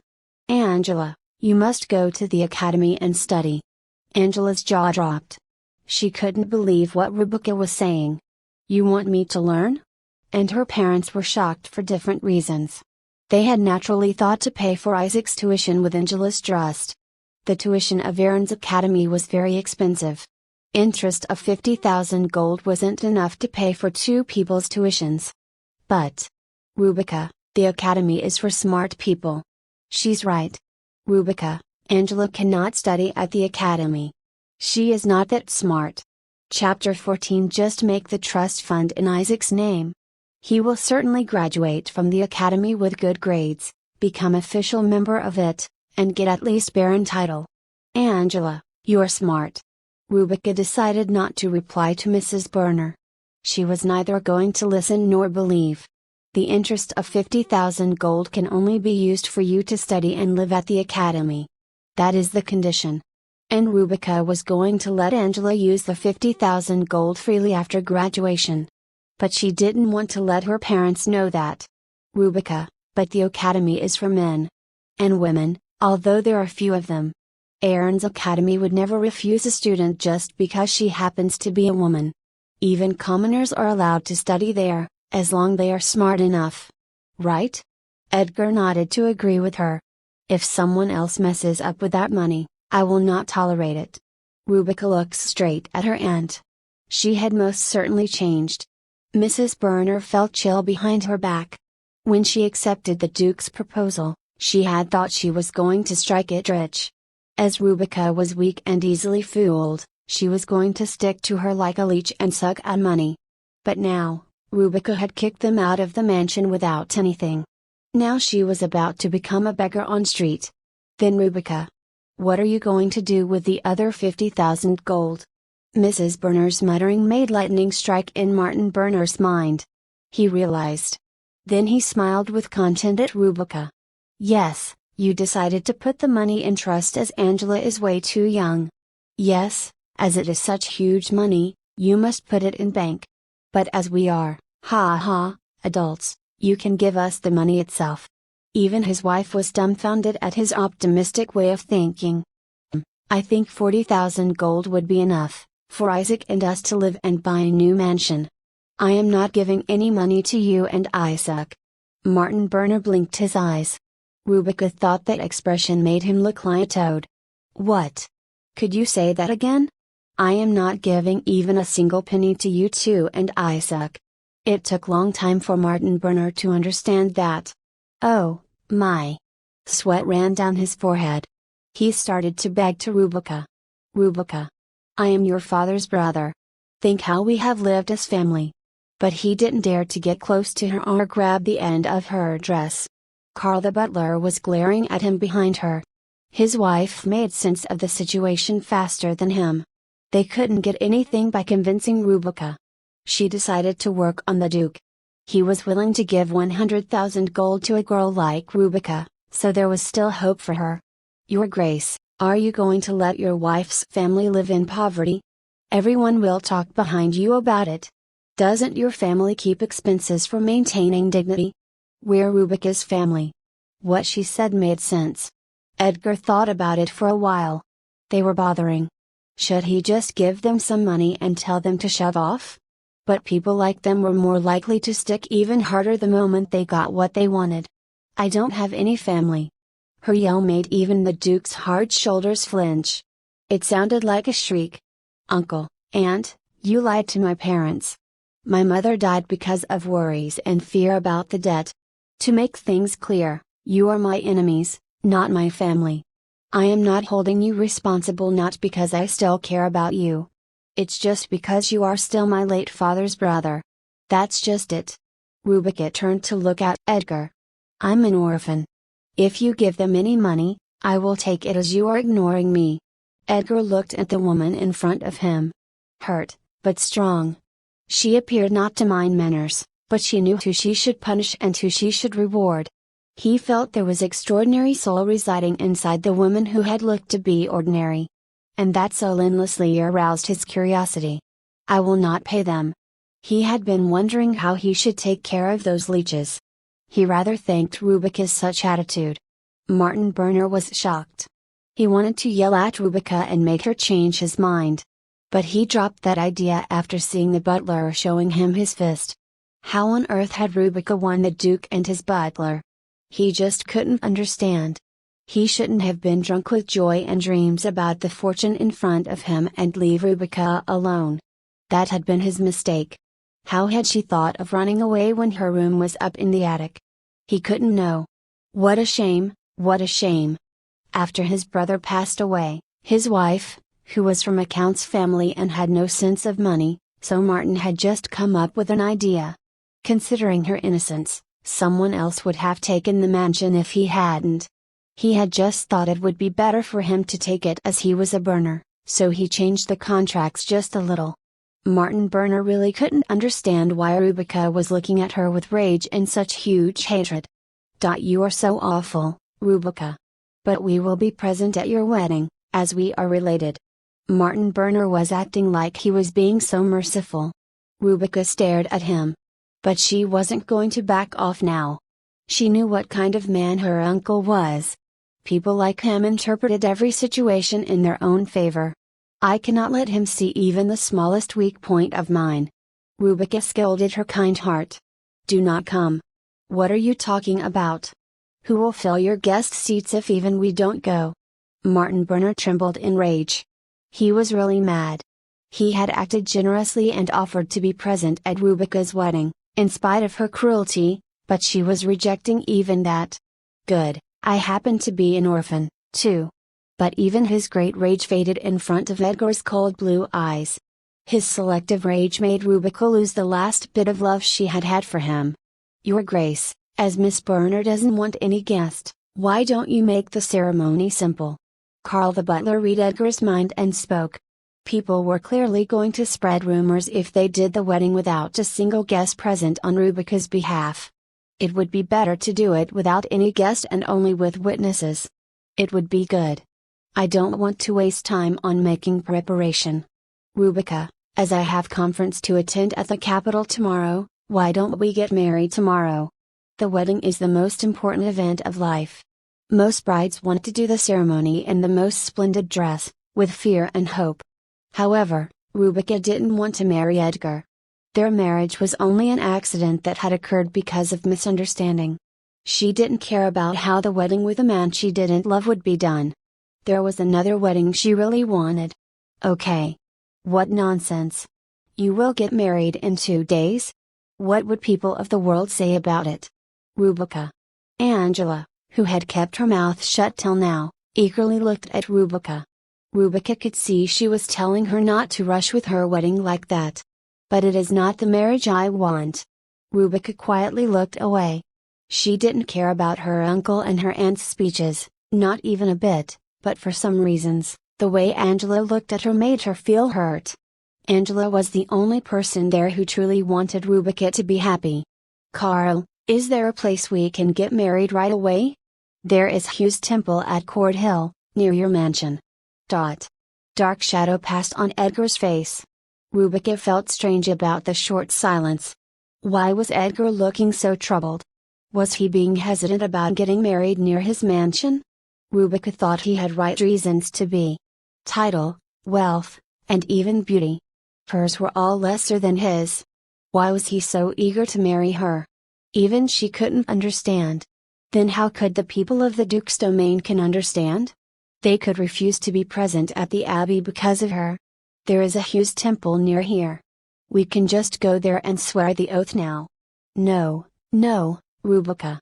It would be better to prepare for the wedding, even for a day. And I would like to marry you at the temple in my domain and hold banquet at my mansion. This place isn't good enough for you. It was like he could see her anxiety. He lightly lifted up her hand and kissed it. That gesture was picturesque.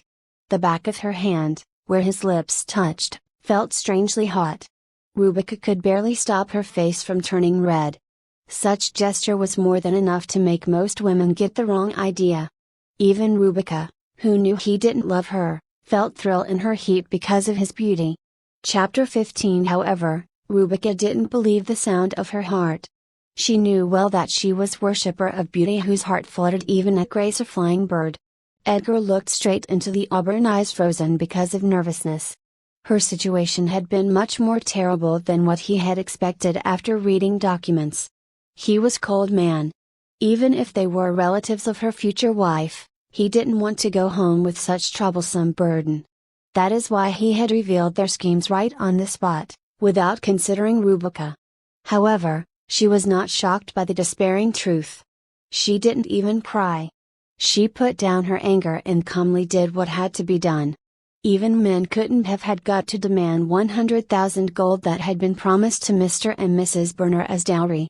Even though she had quietly endured pain and unfair treatment, she clearly knew about her rights. Even though Rebecca's cheeks were red, Edgar could see she had no desire toward him. It made him feel comfortable. He had grown up surrounded by people who feared them but wanted to have him under their control at the same time.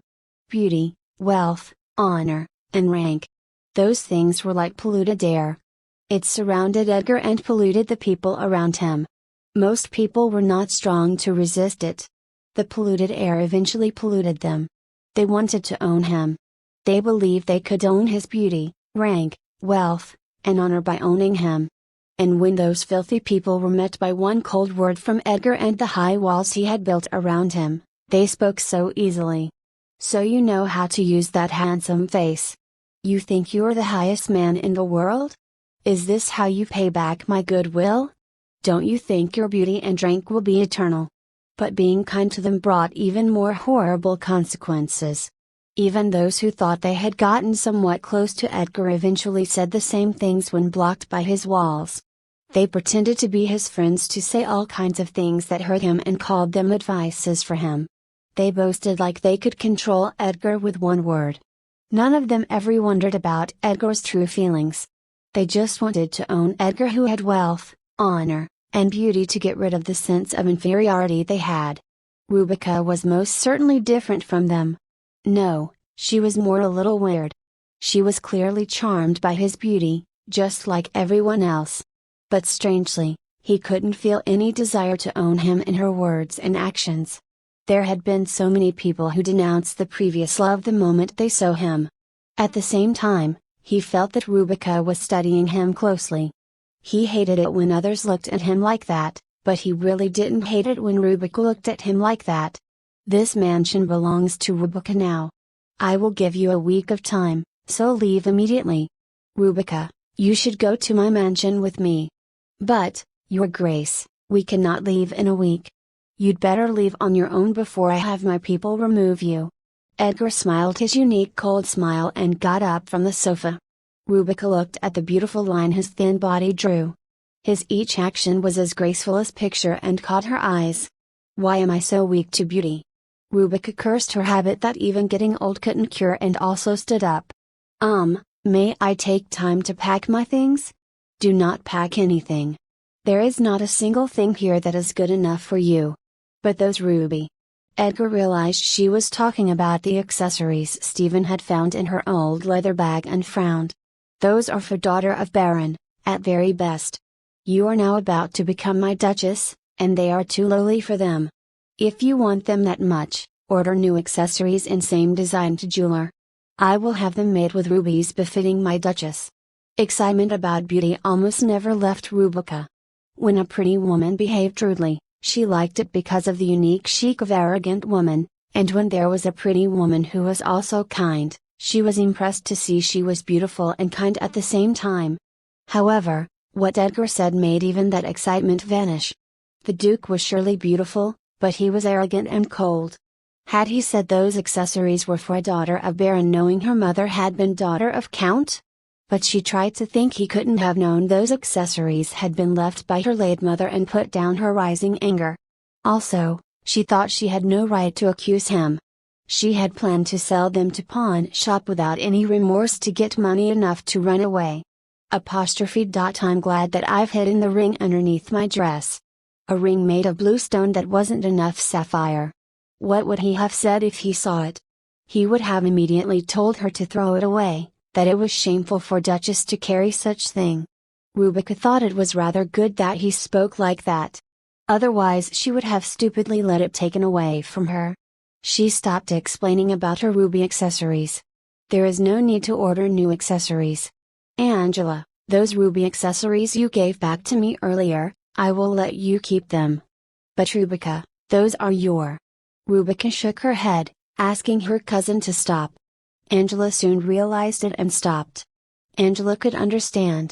She was capable of doing anything to protect her pride.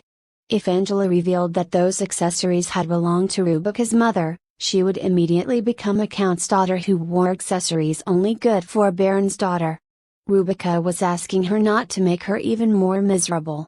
Although the Duke is a great man, he doesn't seem to be in love with Rubica. And I think she doesn't love him, either. It was strange marriage. The two didn't love each other, but they were rushing their wedding. Angela couldn't even guess what the Duke wanted, but she could vaguely see what Rubica was thinking. She's trying to escape from this house. Damn it. Angela wanted to kick the table and curse Edgar. She could only barely restrain herself. She wanted Rubica to get happily married. Her cousin had suffered way too much. She had tried on her own to protect Rubica, but she had nothing as well. She had to depend on her parents' love and mercy. She had blamed Rubica loudly on purpose in front of her mother. The Duke was a cold man, but he was more powerful than Angela. He could protect her. He had given back Rubica her lost rights and had given her a huge sum of money in less than an hour. Angela couldn't tell Rubica not to get married to someone who she didn't love. Instead, she decided to protect her pride. I will cherish them. Rubica, send me a letter anytime if you want to see them. Thank you, Angela. You've always been kind to me. No, to you, Angela couldn't speak more. She threw herself in Rubica's arms. She felt sorrow when there was nothing to be sad about. When Rubica sadly looked at her later mother's picture, Angela would get mad. She hadn't known why she was so mad and would vent her anger on Rubica. She always regretted it as soon as she turned around.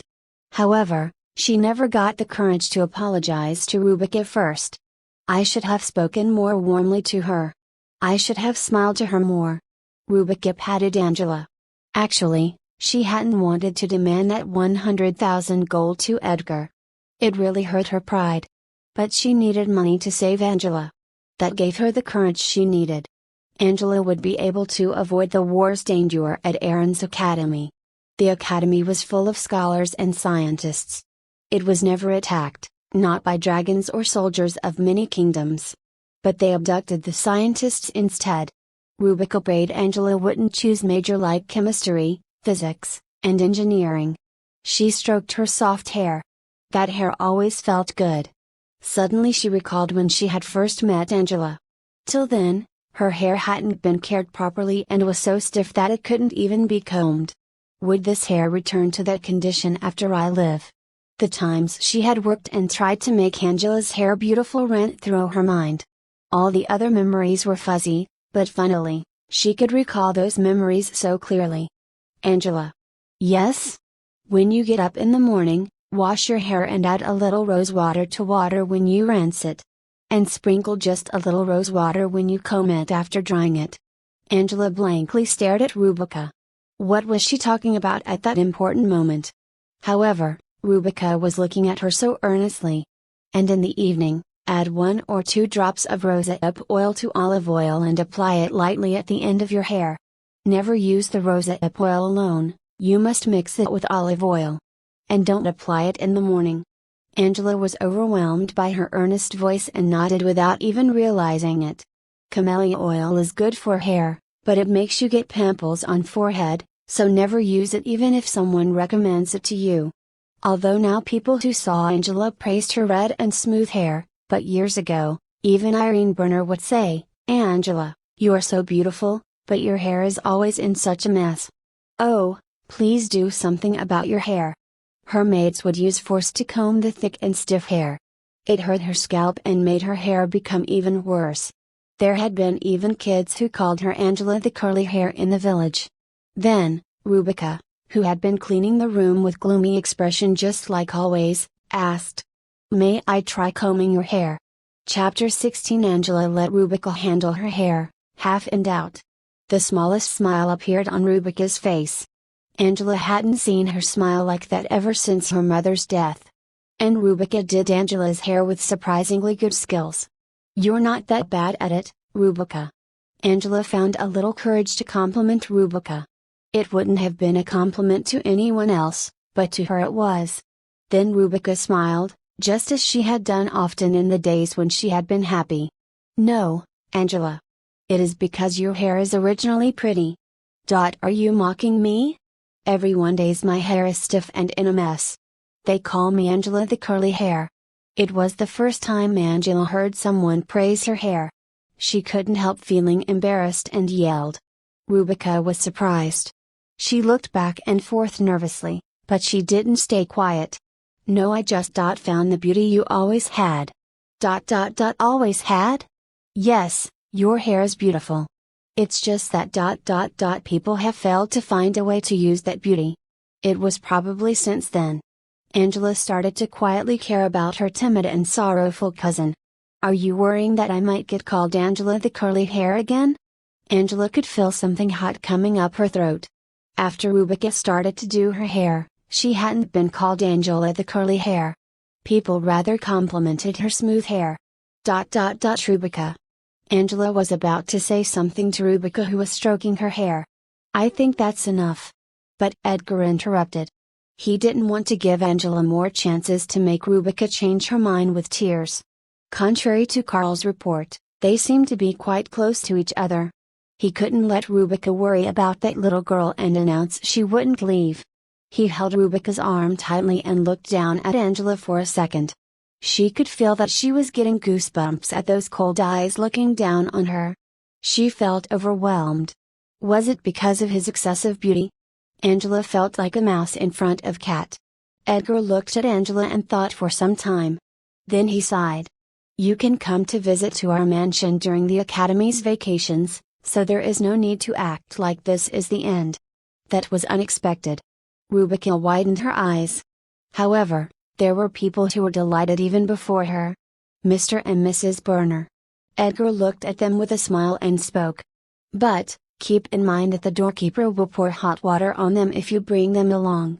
That didn't match his warm smile.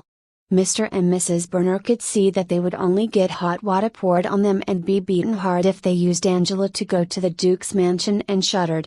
So he slightly frowns when smiling falsely.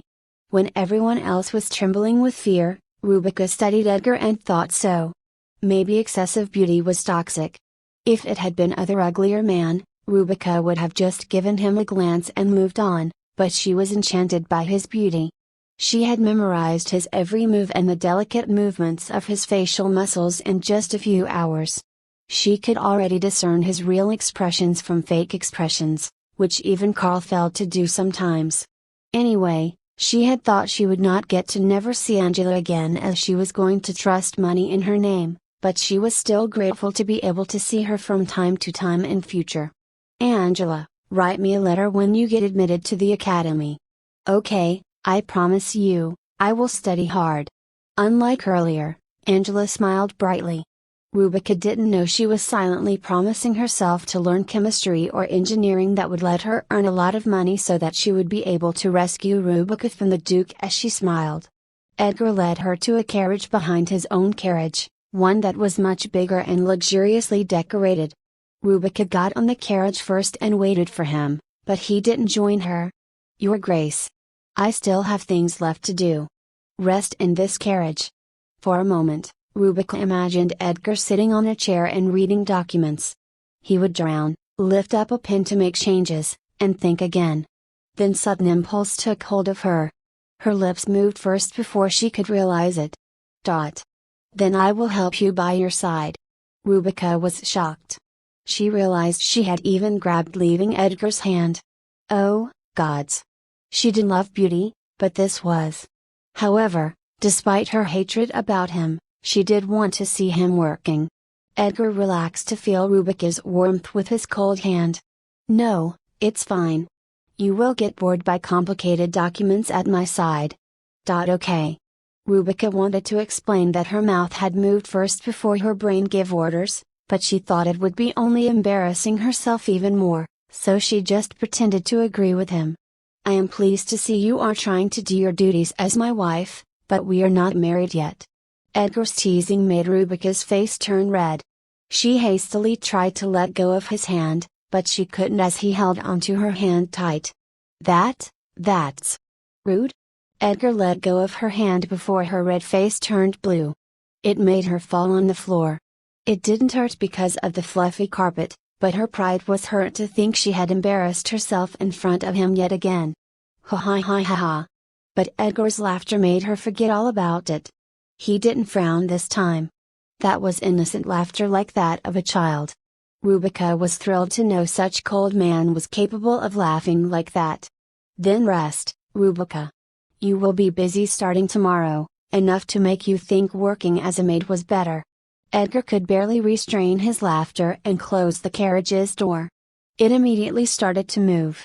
When Rubica opened the curtains to see Burner Mansion for the last time, everything looked like small dot far away. The energy of Monostone cannot be compared to anything. One Monostone as big as an adult's head is worth the kingdom's budget for a year. According to Rubica's knowledge, Monostone needed to make a carriage go for a year only had to be about the size of Littlefinger. Monostone that small was enough to make a carriage go without shaking at speed 20 times faster than that of a horse. But what surprised Rubica even more was Claymore family's wealth that was capable of owning 3 high-speed carriages, which were the fastest among Monostone carriages, at the same time. One carriage designed like study for the Duke to work, and one carriage with bedroom and wardrobe I am in right now. And one carriage for servants? Rubica was lying on the fluffy bed made with swan's feathers. She stared at the beautiful patterns of the ceiling. A maid had helped her change into good linen nightdress, but she couldn't sleep. She couldn't know what to think about the sudden change of her fate. She wanted to jump to her feet and yell, but as the maid was dozing at a corner of the carriage, she couldn't. That maid had made a fuss when Rubica tossed and turned, about if her nightdress wasn't comfortable enough, or if the bed wasn't right, or if she should have prepared a glass of wine for her before finally falling asleep. Rebecca couldn't even move on the bed because she didn't want to wake up the maid. She just lay there and tried to make sense of everything one by one. But she couldn't understand even one of them. The Duke, who lacked nothing, proposing her, not taking back that proposal even when she told him she loved someone else, not backing off when she even slapped his face and cursed him. But the thing she couldn't understand the most was, "I've traveled back in time." She couldn't dismiss it as mere illusion. The ring on her breast proved everything had happened to her had been real. Why? There was always reason why God did something, and everything was in cause and effect relationship. She had had no reason to go back to the past. Even though her life had been hard and full of sufferings, she had been content and grateful enough. Not everyone of the world could live happily and in abundance. She had found happy and beauty in poverty by working at the Abbey and had learned how to be content with little things. She had never thought of her life as trivial or wanted another chance. But, if she had one regret, it is that I never told Armin I loved him. That regret was small, like a grain of sand of beach. Nevertheless, Rebecca was willing to give up anything if gods would help her solve that one regret. However, if the gods really had meant to grant her wish, they shouldn't have let Duke Claymore propose to her. But Rebecca couldn't even run to Armin right now. She didn't even know where he lived now. She had nothing. Chapter 17. Accepting the Duke's proposal had enabled her to get away from her uncle and aunt right away, and it had also given her 50,000 gold. She lost nothing from that deal. The Duke had been rather strange to want such ridiculous marriage. He wasn't going to get anything at all from that marriage. Rebecca had heard men who have a lot wants to get beautiful wife, even it costs a lot, but she couldn't think she was worth that much. Auburn hair that was thick but not unique, and deep auburn eyes. Her skin was smooth, but it wasn't transparent like marble. It was just healthy milky white. She had pride in being good on judging beauty, so she could judge her own quite objectively. It cannot be more normal. There were countless women like Rebecca. When she demanded 100,000 gold, she had silently hoped the Duke to be disgusted by her. She only needed 50,000 gold to save Angela, but she asked for 100,000 gold to look arrogant. Men try to buy women with money, but they hate it when those women want money. But he strangely brightened up when I said that. The Duke hadn't even blinked an eye when she repudiated her uncle and aunt. He rather encouraged her. Most people she knew would have thought she had taken it too far, even though Mr. and Mrs. Burner had wronged her. Especially when that woman is about to become one's wife.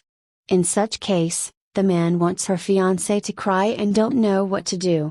And then they say, "I don't need you who harass my wife. We will not see you again." And expect her to pretend to be heartbroken but follow his will.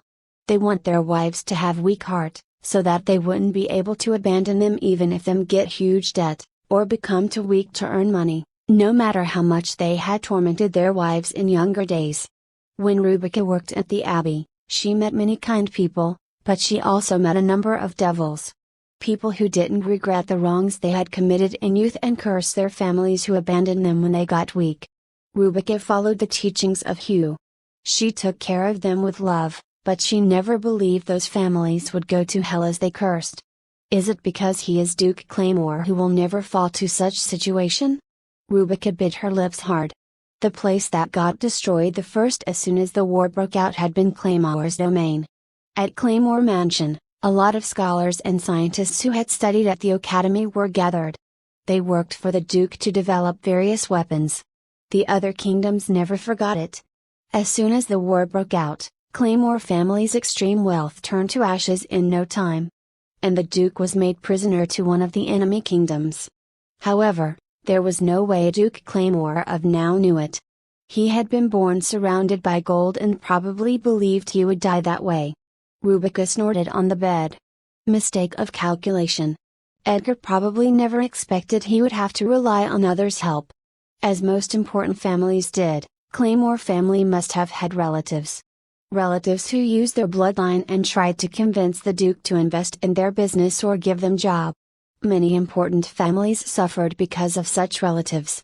Some weak-minded nobles were often fooled by such talking and schemes and lost huge money. How cold Lamina family had been when Rubica's mother was ill. The count said he couldn't give a single penny for healing his aunt who was even younger than himself. Virtue of the rich and that of the poor were different. To someone poor, his wife's cold attitude would worry him, but Edgar was rich. To him, Rubica's firm attitude must have been what he had wanted. He gave me 100,000 gold immediately to my provocation. I know he had meant to give it to uncle, but still. Edgar didn't appear to be a man who would spend to boast about his wealth. Rather, he didn't give even a penny to unworthy people. That is why he had willingly given 100,000 gold to Rubica. He didn't even love her, but he paid her only because she was going to be his wife. How rich he is! And he hadn't acted spontaneously. He had paid 100,000 gold from the money he could use privately. If she had asked for more than the amount of money he could privately use, he wouldn't have said yes. Well, all the better. I should have the money transferred to Jackal Bank. Jackal Bank, ran by Southern Goblins, was one of the few banks that wasn't going to be destroyed by the war.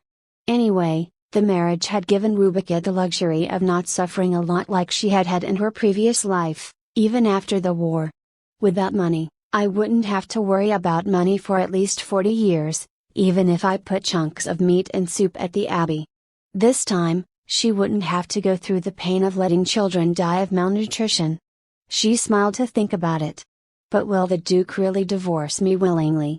The question she'd been trying to avoid popped up. Rubica was nervous. She felt nervous because she didn't know why Edgar wanted to marry her, and she felt even more nervous because he was saying yes to her demands. Plus, although he had tried his best to hide, she had been able to see he had been worried that she would refuse his proposal to the end. That divorce could have been only a method to make her walk the aisle winningly. She had been fooled a lot during the war. It was inevitable. People all had to fool each other or their wives, husbands, and children could be dead body by the next day. Human beings can easily dispose conscience when the lives of their loved ones depend on it.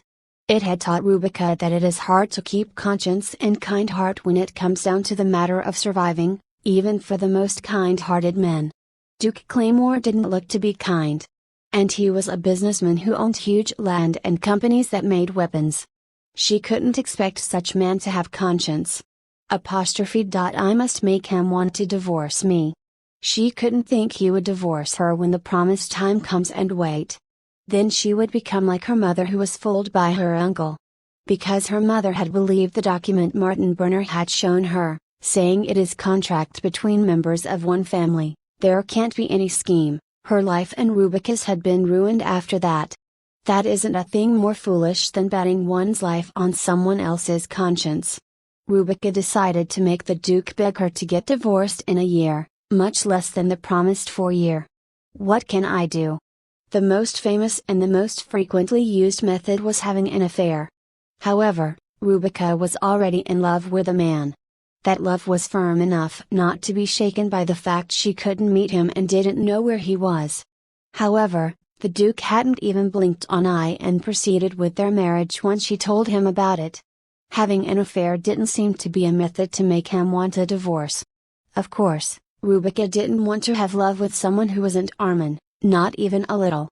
The second method was to abuse servants or non-paying lodgers who depended on Claymore's mercy. However, she wasn't capable of hitting or starving others. And there were so many nobles who wouldn't even blink an eye about abusing servants.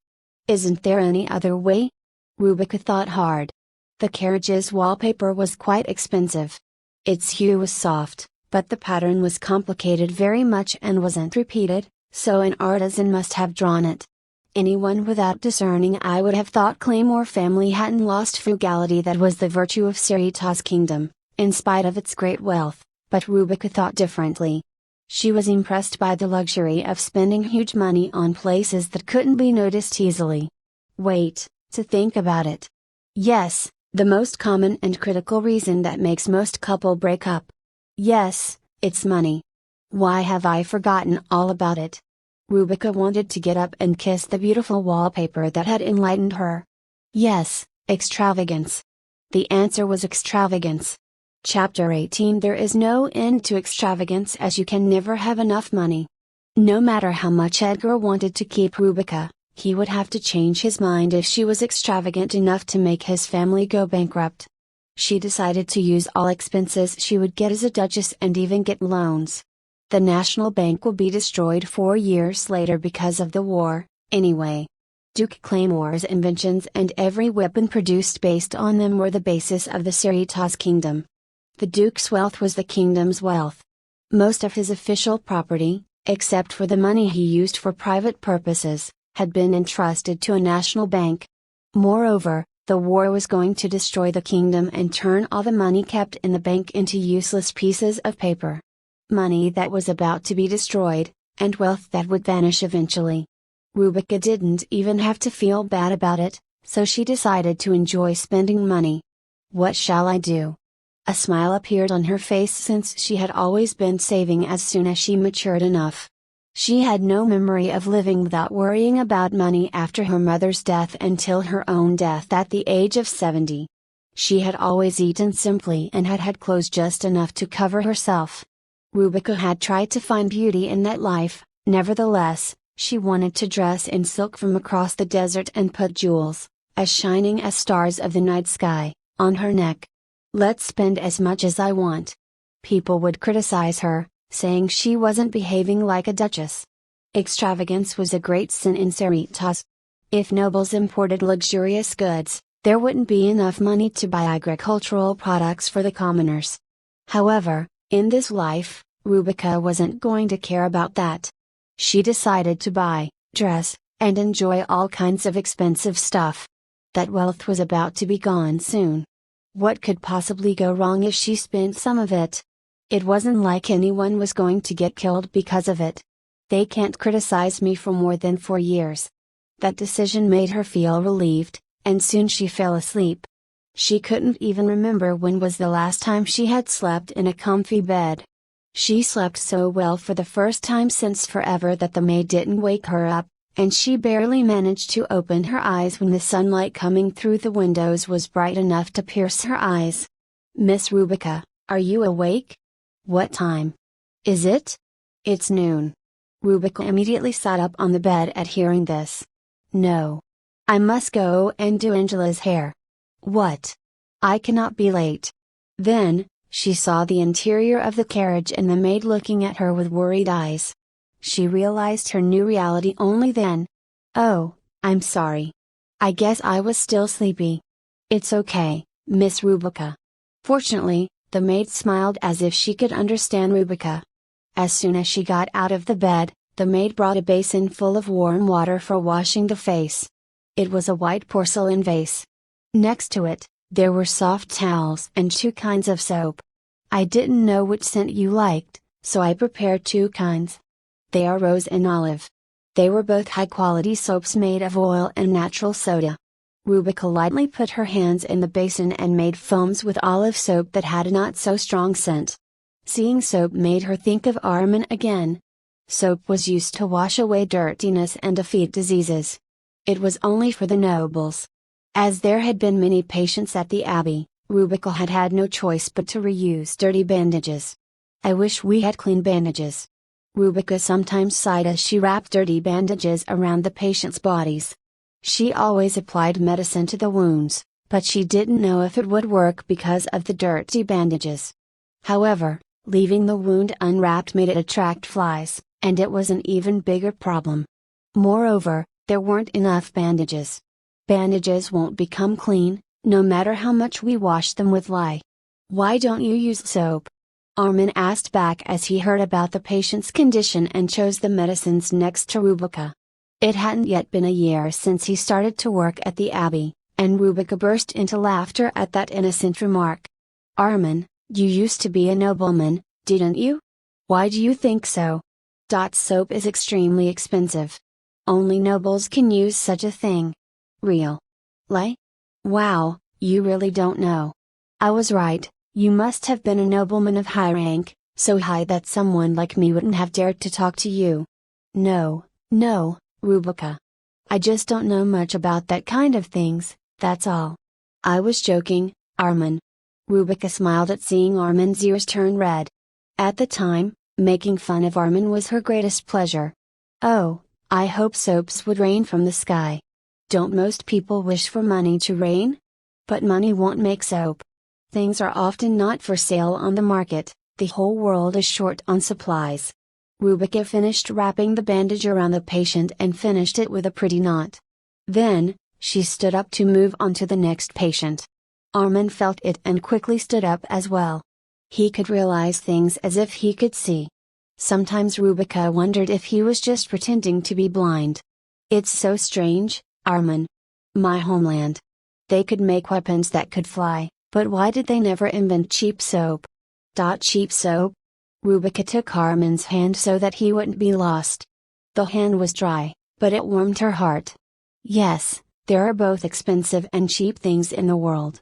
I wish we had cheap soap for washing bandages, it doesn't need to have a luxurious scent. Cheap soap. Armin repeated after her, and he was nowhere to be seen on the next day. At first, Rubica thought he had temporarily left the abbey to run errands for the priests. Father, where is Armin? On the third day, she eventually found the courage and asked a priest who was close to Armin. Armin was blind, so Rubica was worried if he was eating properly. He is at Lefina's reference room, he said he needed to work on something. Priestess Lefina? She let him use her reference room? Yes, she even said Armin could use her lab. Rubica's jaw dropped at this. Lefina was like the right-hand woman of the abbot. She was the most ill-tempered woman in the abbey. She would often nag to Rubica, saying she wrapped the bandages in wrong way and used the wrong herbs.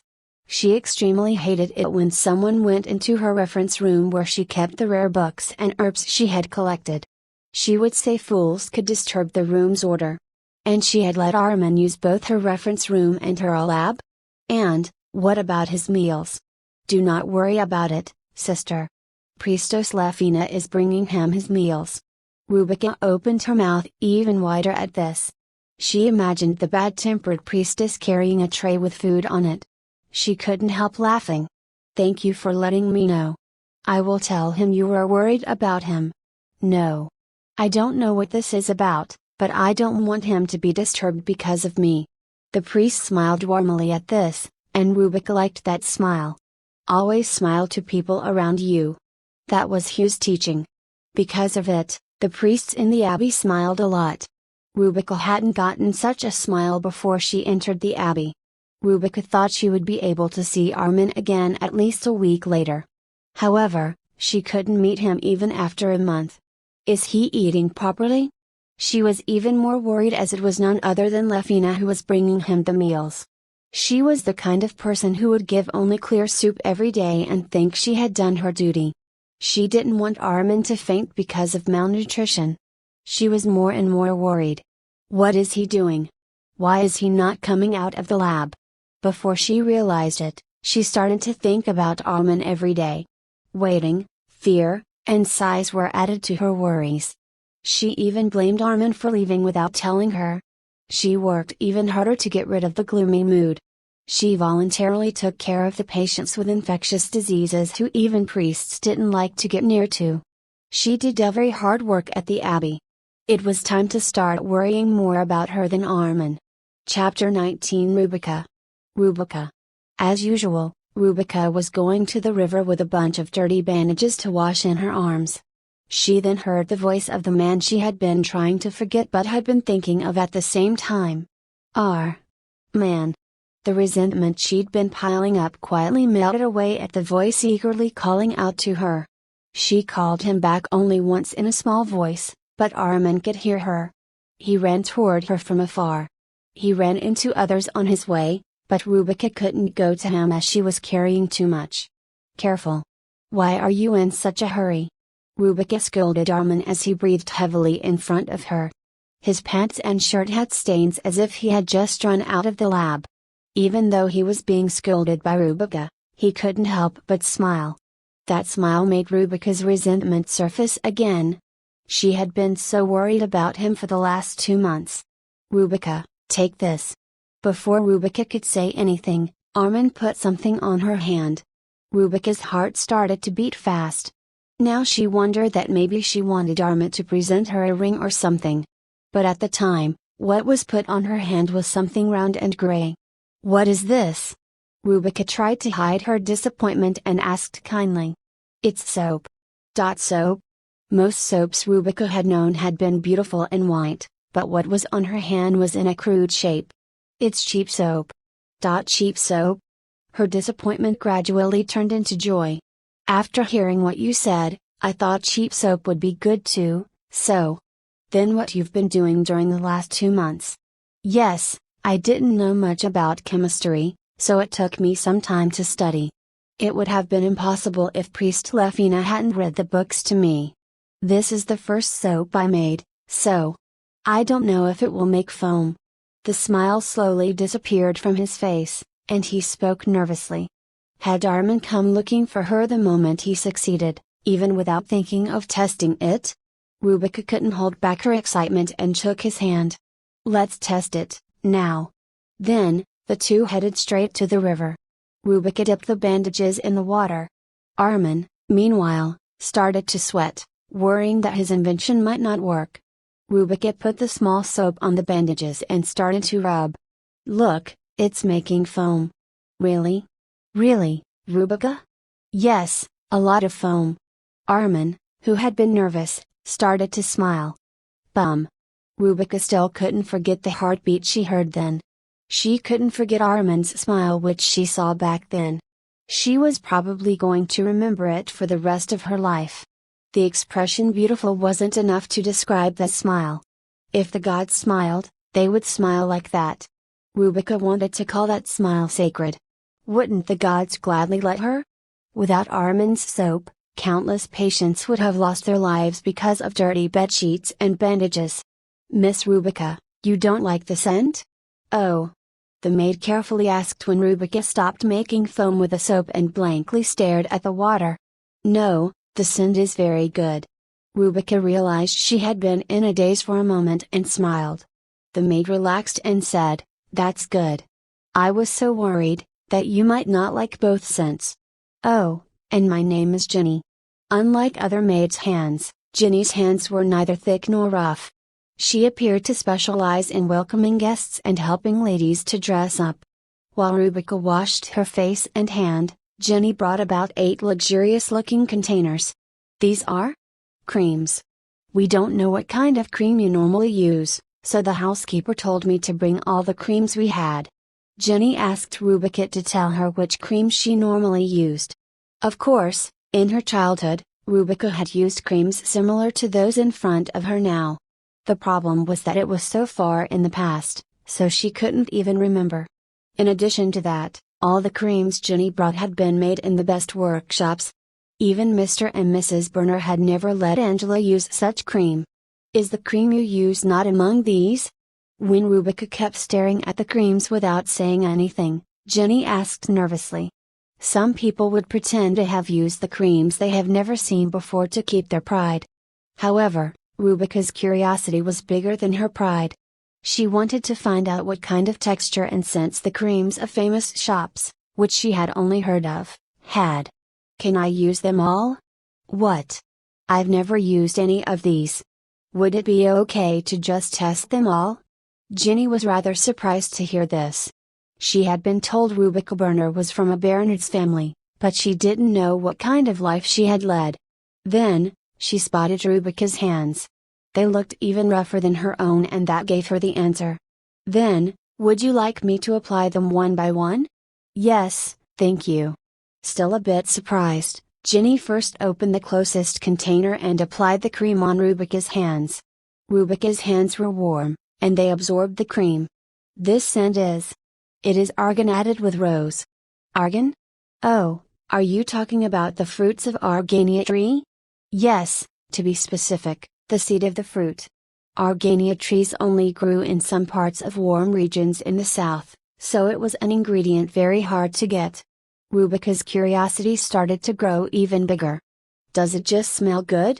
Or does it do something else? Jenny started to talk faster. It is good for the skin, The skin will become moist if you use this cream for some time. I sometimes lightly apply argan oil to the tip of my hair. You apply argan oil on your hair? Yes, just a little bit. Jenny glanced at Rubica. She would sometimes use the leftover ingredients on her hair and hands, and she was worried that Rubica might realize it and not like it. Oh, it must be why your hair is so smooth, but her mistress, who was about to become the Duchess, said something quite unexpected. But isn't this too expensive to be used often? I normally use olive oil as it has similar effects. Which of them do you think is better, argan or olive? No one had asked such a question to Jenny before. At first, she explained calmly. It depends on the person's skin, but my favorite is baobab cream. Argan is more expensive, but baobab is much moister. However, her voice started to grow as she started to talk about baobab cream. Then, she picked up the container and started to apply the cream on Rubica's hand, even though she hadn't been told to do so. Look! It's been much easier to absorb and it's moister. The most expensive items are not always the best. Then she started to massage Rubica's hands in a unique way. Rubica tried to observe and memorize how she did it. Doing this makes it absorb even better, Jenny explained. Yes, it does. Rubica's hands started to turn smooth thanks to the baobab cream. Plus, its scent was fresh and not heavy at all. Should I choose this for my face? Jenny started to really enjoy it when Rubica liked the cream she recommended. Yes, I think it fits your skin type, too. The two went on talking about various ingredients of creams, their effects, and prices. Jenny softly rubbed Rubica's face to make sure the cream was absorbed. She was right. Baobab cream was for Rubica's skin type, and she was surprised to see her skin was brighter and smoother than before. It's really impressive. It's not that much. No, you're really good at it. How could you choose the right cream for the skin of someone you just met? It's amazing. Compliments delight people. Jenny was proud of herself, and her hands felt itchy. I cannot finish it just here. Was it because Rubica hadn't used cream for a long time? Her skin changing with just one cream touched some kind of desire inside Jenny. She wanted to do more. She wanted to make Rubica become even more beautiful. Miss? Yes? Why don't you let me massage you? Massage? Oh, but I'm not tired now. No, I didn't mean a massage meant for relaxing. I meant a massage to apply the cream on the entire body to improve the skin. Rubica had been wondering what she was supposed to do on their way to the Duke's mansion. As she wasn't sure she could endure doing nothing for such a long time, she gladly nodded. Good. Using cream on the entire body, that was an extravagance she had never imagined, and she started to feel good already. As there is no bathtub in this carriage, you cannot take a bath, but if I wipe your body with a wet towel and use tea tree cream, it will be fine as tea tree has an antimicrobial effect. Chapter 20. Jenny was now happy. Usually, helping a lady take a bath was a tiring and tricky job. She had decided to work for the Claymores because the family paid much more than other families to its maids, but actually, she also liked that there was no Duchess. She had never enjoyed her work, and she had always been afraid. When she recommended cosmetics, her previous mistresses would say something like, "You think I should use such cheap stuff on my skin? No way. Just bring me the most expensive cream and shop canary." They would scold her, tell her not to forget that she was only a maid, and they always blamed her when their skin got worse. She thought it was unfair. She was sure that she knew more than anyone else about cosmetics, but there had been no one to acknowledge that. People just scolded her, saying knowing a lot about cosmetics wasn't anything special. However, Rubica was different. She complimented Jenny's skills, listened to her, and complimented her knowledge. Has this been always so enjoyable? Rubbing on cream so that it would be absorbed well into the skin was a job harder than you might think. It doesn't require a lot of strength, but you must use the right amount of strength with your fingers and often use your wrists. But for some reason, Jenny found massaging Rubica not hard at all. It feels so good. Rubica relaxed as Jenny rubbed the cream on her body, and she almost fell asleep. The only reason she didn't fall asleep was because of a sound she heard. Oh, right. You haven't eaten anything yet. Rebecca felt ashamed while her face turned red and said, "Oh, it's fine. I will eat when others eat. But you look very hungry, miss." "No, I can't make them stop the carriage because of me." The maid looked a little confused at this for a while. But soon, she nodded and explained, "It is impossible to eat inside a normal carriage as it shakes, but monarch carriages are different. His Grace must have eaten a simple breakfast prepared in his carriage, too. He extremely hates it when someone comes in when he is working." She added the last sentence because she didn't want Rebecca to think the Duke didn't like to be with her. However, Rebecca was glad that he wasn't summoning her. Okay, it would be better than stopping the carriages to eat together. It would be a waste of time. Then I will prepare a simple meal. Rebecca nodded. Jenny soon removed the basin of water and set food on a small table. Soft and white bread, fruits from the south, milk, and fresh juice. They were dishes that pretended to be frugal. While she ate, Jenny went to the next room and brought about a dozen of pretty dresses. Rebecca was surprised to see them as she hadn't known that even clothes had been prepared for her. "Well, I guess my usual dresses wouldn't be good enough for the noble Duke." Rebecca smiled bitterly. She was trying to interpret Edgar's action in the worst possible way, and she found herself funny. "As we had to prepare quickly, we had no choice but to fix and bring dresses left by the Duke's grandmother. They're out of fashion, aren't they? The housekeeper has asked me to apologize to you instead." Rebecca couldn't say anything to that. Such luxurious and pretty dresses were out of fashion? Oh, but she had never been near society and had only watched ladies in dresses from afar. "Please choose the one you like." The 10 dresses each had a unique charm, all different from one another. Rebecca gulped hard. They were all pretty, and she wanted to wear them all. Rebecca tried to calm her pounding heart and finally managed to speak, "Can I try them all?" "Excuse me, miss. Oh, it's too much work, isn't it?" No, it's not necessary." Wearing such a dress required many pairs of hands, so Jenny alone wasn't enough. Rebecca regretted losing to her desire and saying that aloud, therefore she just shook her hands. Then, Jenny remembered what the housekeeper had told her just before she left Glamour Mansion. "No matter what happens, Miss Burner must be your top priority. You must give her anything she wants, anything she eats and anything she wants to do. If any of you behaves disrespectfully to her, I will make you regret it." Cold sweat ran down her back. The housekeeper, Anne, was a nice lady, but she always kept her words, for better or worse. Jenny didn't want to lose her nice job. Stop the carriage." "Oh, but there's no need to." Before Rebecca could stop her, Jenny ran to the driver. When the carriage stopped, the carriage for the servants, that had been following from behind, also stopped. Jenny immediately ran to it and came back with 3 other maids. Then the carriage started moving again. "Miss Burner wants to try all of these dresses." "All of these 10 dresses?"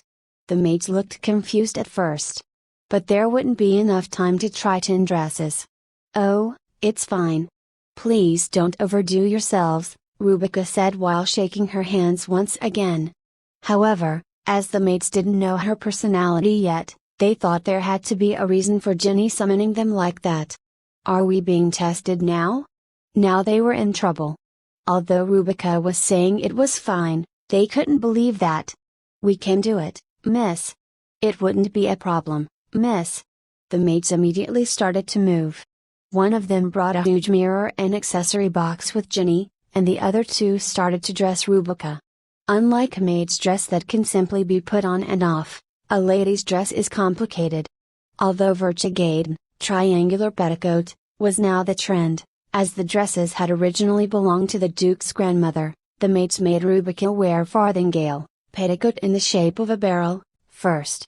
Then, they used pins to fix the stomacher decorated with jewels and embroidery on Rebecca's chest and helped her put on the skirt and overdress. It was finished much faster with the extra hands. "What do you think, miss?" Jenny asked nervously after putting the large mirror in front of Rubica. It's really pretty. Yes, it is. Also, the stomacher's embroidery has been recently redone. It was done with great skill. What is this pattern? Oh. Jenny could feel her mouth turning dry at the question.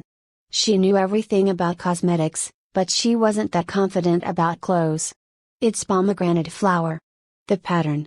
The maid who spoke hid behind the mirror after saying that. She was afraid because she thought Rubica might punish her. Pomegranate flower? How did you recognize it? But to her surprise, Rubica didn't get mad at her for yelling. Instead, she simply asked kindly. The maid poked her head out a little from behind the mirror. The tip of its stamens. They're from pomegranate flowers. Pomegranate means fecundity. I embroidered pomegranate flower patterns when I made things for my sister's marriage. That pattern is popular in the Desert Kingdom. I was told so. The Desert Kingdom? How do you know such a thing? My mother is from there. Wow, that's how you recognized it immediately. I had no idea. Could you explain more? Rubica kept asking questions in awe, and the maids glanced at each other. They were all thinking their new mistress wasn't that scary. But this pink doesn't fit me. However, Rubica judged the dress objectively. The pink dress with the blue tint was clearly beautiful, but it didn't suit Rubica. Then how about this sky blue dress? Please try it on, miss. The maids whispered among themselves, and they felt like they were tailors. They then helped Rubica change into the next dress. Rubica thought as she looked herself in the mirror. Next, another maid commented, actually, it doesn't look good. Then she covered her mouth in shock. She had spoken such a thing to the lady who was about to become the Duchess. She trembled, fearing punishment. You think so too? That was what I was thinking as well. But then, she heard something unexpected. The maids locked eyes, quite confused. What kind of person was this lady? How they were supposed to serve her? They didn't know what to do, but then, the newest maid who had just spoken about pomegranate flower patterns spoke again. Newbies are usually the most courageous as they cannot predict the outcomes of their actions. How about this one, miss? It was a yellow dress with just a little bit of orange tint. I think it would match your skin color and brown hair. The veteran maid silently warned her, that venturing could make her get punished. However, Rubica clapped. Yes, you are right. I think it would look good on me. The maids were confused once again, but they quickly helped her get changed again. She was right, it did look good on her. Which accessory would match this dress? They were all puzzled at the question that demanded an answer. Jenny found some courage and took out a brooch from the accessory box. How about this one? It was a golden rose brooch with a ruby at the center. Rubica then put it on her chest and said, it's good. But I think it can be better. How about this one?